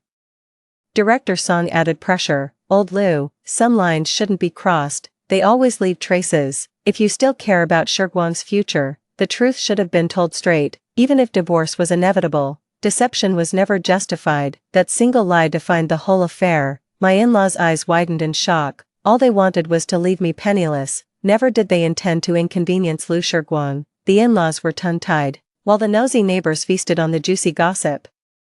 I knew it was fake. Shiguang was perfectly healthy. How could he just drop dead? Exactly. The Lius are downright heartless. It's not like Su Yeshu chose infertility. These things happen. Even if they wanted a divorce, they should have been decent about it. this cruel scheme is practically murder. Tell me about it. The Lius are downright shameless. And to think I actually believed their lies, talking like saints but acting like beasts. Disgusting. Director Song cleared his throat. Order. Order. The crowd fell silent. The in-laws' eyes were red with emotion. The father-in-law could only say, Su Yeshu's infertility is an undeniable deal-breaker. Even if my son finds another woman, Su Yeshu couldn't keep her man. That's her own failing. Since they're incompatible, divorce is only natural. Don't you agree, Director Song? He didn't dare ask Zhang Zeki. I dare only ask Director Song, as I believe Director Song would prefer not to escalate the matter. After all, it would not reflect well if news of this incident were to spread in the area under Director Song's jurisdiction. Such an absurd situation would be embarrassing for him. Indeed, Director Song hesitated. Zhang Zeku was still beside me. I grabbed his handkerchief and blew my nose forcefully. Zhang Zeku's eyes twitched, jumped a bit. Director Song, the Liu family wants me dead. They've ruined my reputation and left me with nothing. Even in ancient times, divorced women could reclaim their dowries. Besides, the Lius are clearly in the wrong here. If not for General Zhang's intervention today, I'd have been wronged to death. General Zhang, Director Song, you must deliver justice for me. I won't let Director Song brush me off so easily. The Liu family won't get off scot-free either. My in-laws pointed at me and screamed, Su Yeshu, you barren woman. Any decent person would have killed themselves by now. Our Shiguang is the family's only heir. How could we possibly keep a barren wife? You're getting divorced today whether you like it or not, and don't even think about taking back those dowry items that entered our household. Who ever heard of reclaiming dowries? Only out of respect for Commander Zhang and Director Liu will we let you pack a few rags. Listen to that condescending tone. Anyone would think my rags were worth a fortune. I said coldly, no deal. If we're separating, we settle accounts properly. Every penny that's mine stays with me. Only then will I consent to divorce. Otherwise, I'll sue Liu Shiguang for bigamy. You, shut your mouth. The old woman startled, casting an anxious glance at Director Song and Zhang Zeki. Zhang Zeki responded with an inscrutable smile. Director Song offered Zhang a cigarette, which he accepted without refusal, twirling it between his fingers, taking this as a positive sign. Director Song immediately brightened and gestured for the Liu family to remain calm, but who could have guessed Zhang Zeki's next words would be, Director Song, this place of yours is truly remarkable. Even the cigarettes smell better than what we get at division headquarters. The aroma is simply superior. Those words made Director Song's heart skip several beats. The cigarettes he's smoking today definitely aren't standard issue for bureau chiefs. Everyone understood the situation perfectly well without saying a word. Director Song was no exception, fully aware Zhang Zeki intended to intervene today, though the reason remained unclear. Director Song flashed an ingratiating smile, sensing he held the upper hand in this matter. He decided to do Zhang Zeki this favor as a courtesy. Forgive my impropriety, Division Commander Zhang. Rest assured, I won't let an innocent person suffer unjustly. As for Liu, Director Song glared at the elderly man, who immediately blurted out, Liu Laojian. Your family matter has even drawn Division Commander Zhang's attention. This requires proper resolution. The fault lies with your side. How could you exploit their daughter while driving her to despair? If she proposes a solution, you'd better accept it. Otherwise, if she actually sued Liu Shiguang for bigamy, he'd be in serious trouble. The old man shuddered. He might throw his weight around at home, but he was utterly clueless about bureaucratic affairs. Hearing Director Song's words, he grew genuinely frightened. Then he turned to me and asked, What do you want? I propose my request. Since the dowry items I brought are all in your possession, please convert them into money and return it to me, along with the compensation for the past few years. Give me 1,000 yuan, and I'll get a divorce certificate with Liu Shiguang. $1,000. Why don't you just rob a bank? You couldn't even get that much if you tried to rob one. Mother-in-law cracked first. Zhang Zeki and Director Song frowned. The father-in-law immediately signaled his wife to be quiet. $1,000. Fine, as long as you agree to divorce, you'll get the money after we're done. Does he think he's clever, or does he take me for a fool? No deal. Pay today, marriage license today, no payment today. I'm filing charges against Liu Shiguang today. If I don't get the money today, once Zhang Zeki leaves, I won't see a single cent. Don't spout nonsense. Shiguang has no other women. How could he commit bigamy? Your lawsuit would be pointless. Liu Shiguang already has a child with that woman. They just never registered their marriage, keeping it all hush-hush. He thinks I can't find evidence, but what if? Those with nothing to lose fear nothing. I bet he won't dare confront me, not a single cent less than 1,000. Just as geese leave their cries and men leave their marks, I trust the party and the bureau chief will give me justice. The old man was genuinely frantic, so he could only signal his wife with his eyes to fetch the money. I know they've got money. Lu Shiguang refuses to give me any, but would he dare withhold from his own parents? The whole family conspired to profit from my suffering. This injustice won't go unpunished. My mother-in-law reluctantly pulled out 1,000 yuan after much dawdling. The bystanders just stood there gawking, spouting such hurtful words that left my in-laws utterly humiliated. Counting the money, I told Zhang Zeki, the amount's correct. Commander Zhang, would you kindly escort me to finalize the divorce with Lu Shiguang? He complains, I can't bear children, and I say he's no real man. Divorce it is. Watching my in-laws tremble with rage filled me with quiet satisfaction. Zhang Zeki didn't object, and had his guard drive me and my in-laws to the Civil Affairs Bureau to process the divorce. With Director Song's intervention, the divorce paperwork was completed swiftly. Holding the divorce certificate finally gave me peace of mind. Whether Lu Shiguang lives or dies is no longer my concern, but I'll make sure to report him. I've packed and given away all my belongings, keeping only my ID, divorce certificate, and bank book ready to leave. I deposited that 1,000 yuan right after the divorce for easier carrying. As I stepped out, I happened to see Zhang Zeki standing by the car. I approached him and said, Commander Zhang, I truly appreciate your help today. Without you, this matter would have dragged on indefinitely, and, with no connections or influence, I'd be completely trampled. I'm genuinely grateful to Zhang Zeki, after all. He owes me nothing. It's only right to thank him for letting me use him like this. Zhang Zeki smiled with a glint of clarity in his eyes. Knowing how to leverage limited resources for your own benefit, you're hardly, fool. I have my own reasons for helping you. If I'm lending a hand, I expect something in return. I couldn't quite grasp what Zhang Zeki meant. My wife didn't make it during childbirth, but the baby survived. He's 6 now, that impossible age where even dogs and cats avoid him.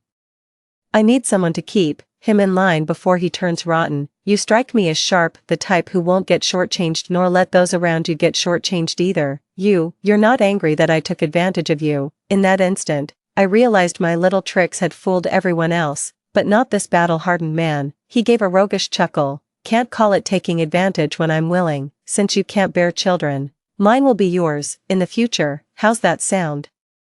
I get it now. Zhang Zeki has his eye on me because I can't bear children. I'm not being coy here. Landing a division commander as a husband is beyond most women's wildest dreams, let alone gaining a 6-year-old son in the bargain. Why on earth wouldn't I take this deal? But I have conditions. Commander Zhang, you're a reasonable man. With someone like you, I'll speak plainly. The Lu family has treated me this way. I can't just let it slide. If you can teach Lu Shiguang a lesson for me, I'll agree to your terms. I had ulterior motives. If Zhang Zeki refused, then don't blame me for not returning the favor. With $1,000 in my pocket, I could walk away and still live comfortably. Even running a small business, I'll live more comfortably this lifetime than the last. Zhang Zeki didn't hesitate long. Opening the car door, he said, let's go. Wait at my place while I see if you're up to the task. My guard went up as I frowned. What if your son rejects me? Zhang Zeki laughed in exasperation, clearly thinking me utterly ungrateful. Don't worry, whether my son wants you or not, I'll keep my promise and see this through. I nodded and got in the car. Zhang Zeki asked me, do you want to go back and tell your family? I shook my head, my gaze falling on the familiar streets outside. I've lived here for years and still feel somewhat attached to this place. Enough said. I've been living for others all this time, marrying someone I didn't love to please my family, killing myself for a worthless man. From now on, I'll live for myself. There's nothing more to discuss with anyone. Zhang Zeki fell silent. He did promise to marry me, but hasn't actually done so. Given his status, he wouldn't lower himself to come courting at my family's doorstep. Standing at Zhang Zeki's door, I suggested, why don't we tell them I'm your hired help? We can discuss marriage once everyone's more comfortable. Zhang Zeki raised an eyebrow and said, fine by me. Seems he's not the impatient type after all. After some time, I got along quite well with Zhang Zeki's son Zhang Ningwei. The little guy insisted on sleeping with me every night. Though young, he was sharp-minded. One night as we lay together, he whispered, Auntie, I know you're not the nanny, you're the stepmom Dad found for me. If you're uncomfortable with this, you can talk to your dad, tell him to just treat me as the housekeeper if that's better. I'm actually hesitating a bit. Zhang Ningwei seems like a good kid. If he's truly against Zhang Zeki remarrying, I don't necessarily have to go through with this marriage. Pay me properly, and I'll treat serving Zhang Ningwei as a career, not unpaid maid work. Zhang Ningwei shook his head. This would damage your reputation. My father's a responsible man. Bringing you home means he genuinely accepts you. Auntie, I'm not petty. My past anger toward Dad came from those women with ulterior motives who buttered me up just to steal his affection and make him abandon me. I see through it all. But lately I've realized you only like my dad because you want a family. That's why I like you. At least you're not fake. Thanks for seeing right through me with such clarity. Now you're making me doubt my acting skills. Would you mind if I married your dad, between you and me? I've really wanted a mom. My dad's always busy. It's just been me and Grandma at home, but Grandma passed away last year. Dad hired several young nannies to look after me, but they were all clearly after him either for his looks, or his money.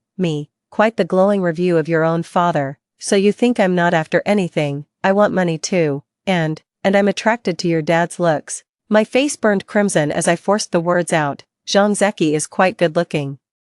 Zhang Ningwei hummed in agreement. Auntie, I get it. A woman should always have her reasons. You're so much younger than my dad, and Dad says your cooking reminds him of Mom's. I can tell he's smitten, so go for him. He'd be delighted. When he's happy, I'm happy too. I like you as well, and you two could even give me a baby sister. That's what I really want, my own little sister. This kid just melts my heart. Zhang Zeki is truly blessed. Come to think of it, if I married Zhang Zeki, Zhang Ningwei would be my son. Well, that could work. Zhang Ningwei and I slept soundly through the night. Early next morning, Zhang Zeki returned saying he'd made progress with his task, and had his guard escort me to see. It was at the police station that I met Lu Shiguang. He hung his head low, looking utterly terrified, the moment he saw me.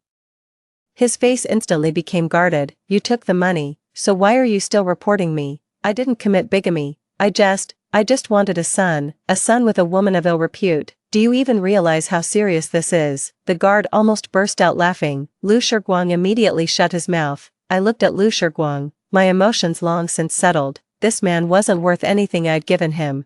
I'm taking back everything I gave. Lu Shiguang, if you want a divorce, just say it. I won't cling to you. But what your family's doing is leaving me no way out. Even a cornered rabbit will bite. If I sink my teeth into you, you brought it on yourselves. Sobbing I'm begging you. I'm already locked up because of solicitation. What more do you want from me? I never wronged you before. I just wanted a child. I admit my family went too far, but I don't regret it. It was all for old Lu's legacy. There's still someone left at home. The guard hesitated to speak further, so I stood up and left. I came to see Lu Shiguang this time simply to say goodbye. Having lost his job and all dignity, life won't come easy for him from now on. The guard escorted me home, and I noticed Zhang Zeki hadn't left. He greeted me saying, "Today's auspicious. Let's go get our marriage license." I nodded in agreement. I, Su Yeshu, deserved to live my best life too. Married life was peaceful. Except Zhang Zeki turned out to be quite clingy. I thought all men were as feeble as Lu Shiguang.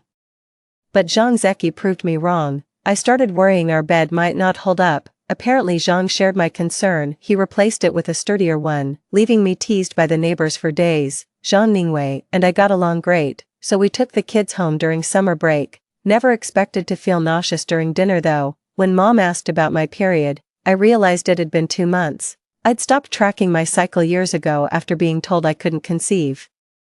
Her comment made me get checked. Turns out I'm pregnant. I was completely stunned. My mother cried. Heaven has finally shown mercy. Everyone said you couldn't conceive. This pregnancy is truly a miracle, the doctor said. Nonsense about infertility. This young woman is in perfect health and at prime childbearing age. Doctor, are you sure? My daughter was married before. They told her she'd never have children. My mother didn't believe it, and I had my doubts too, the doctor said. I can't speak to other matters, but the female patient is in excellent health, as is the baby. I'd recommend follow-up visits. My mother dragged me outside and spat angrily. It must be Lu Shiguang who's infertile, and he dared to slander you. That whole Lu family is rotten. that woman he married, who knows if that child she brought along is even his. My mother came home beaming with joy, handing out celebratory candies to the neighbors while announcing my pregnancy. The news quickly reached the Liu household. After his release from prison, Liu Shiguang became completely listless, refusing to work while the woman he was with berated him daily. When Liu Shiguang heard about my pregnancy, he couldn't believe it and rushed over to see me. I was taking Zhang Ningwei to buy goldfish. He tugged at me begging for a baby sister, and I agreed with a smile. Liu Shiguang stared at my belly in shock. I said calmly, "The doctor confirmed I'm fertile and perfectly healthy. The infertility issue lies with you, Liu Shiguang." Later, Zhang Zeki drove back himself and took me and Zhang Ningwei home. I'm at a loss for how to explain this. After all, Zhang Zeki sought me out originally because I couldn't conceive. After Zhang Ningwei fell asleep that night, I decided to have a talk with Zhang Zeki. "Zhang Zeki, if you don't want this child, I won't force you, let's get divorced." I knew military regulations prohibited service members from having a second child. "What do you mean by that? You married me because I couldn't conceive. This pregnancy wasn't planned, but I treasure it. I thought I'd never be able to bear children my whole life. I'll raise this child alone, no burden to you. You can just..." My voice trailed off. All these days, Zhang Zeki had been following my every word. He's got that macho pride, yet he trusts me with our finances, lets me take charge of our son, and actually listens to me at home. How could I not be moved by that? Just thinking about him with another woman sends sharp pangs through my heart. What do you mean I can? Are you seriously trying to set me up with another woman? What kind of man do you take me for? I always knew you could conceive. If you weren't willing, I would have taken precautions. This child was always part of my plan, just came a bit sooner than expected. Me? I looked up, utterly stunned. He chuckled and pinched my cheek. "All right, young but shrewd. Did you really think I'd investigate Liu Shiguang without doing my homework? Why didn't you tell me? Didn't I tell you to take precautions? You said you wanted to live for yourself, didn't you? And you've always wanted a child too. As for family planning, our situation is special. Ningwei isn't actually my biological child, he's my comrade-in-arms kid that my ex-wife and I adopted. I've already filed the paperwork with the authorities for us to have this one.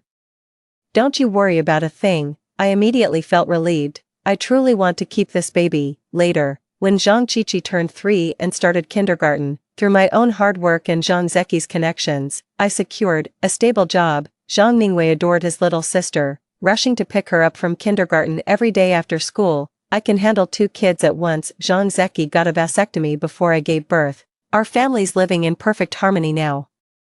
I ran into Liu Shiguang while out with the kids. He seemed to be looking for me specifically. I heard he divorced his second wife because, according to my mom, the kid wasn't even his. Serves him right. Karma's a bitch. Without another glance at Liu Shiguang, I got on my bike with the child and rode off. I hadn't gone far when a deafening crash erupted behind me. Someone shouted there'd been a car accident. Turning back, I realized Liu Shiguang had vanished. My pupils contracted sharply. Liu lay motionless nearby, blood pooling around him. His vacant gaze drifted toward me, eyes brimming with something I couldn't comprehend. It's as if he inherited the fate meant for my past life. But it doesn't matter anymore. I told the child, "Don't stare, let's go home. Dad's coming for dinner today." Sounds great. I didn't look back, because that wasn't my destiny. That's all for today's story. If you enjoyed this video, please give it a like and subscribe. Feel free to share your suggestions in the comments below. See you in the next video.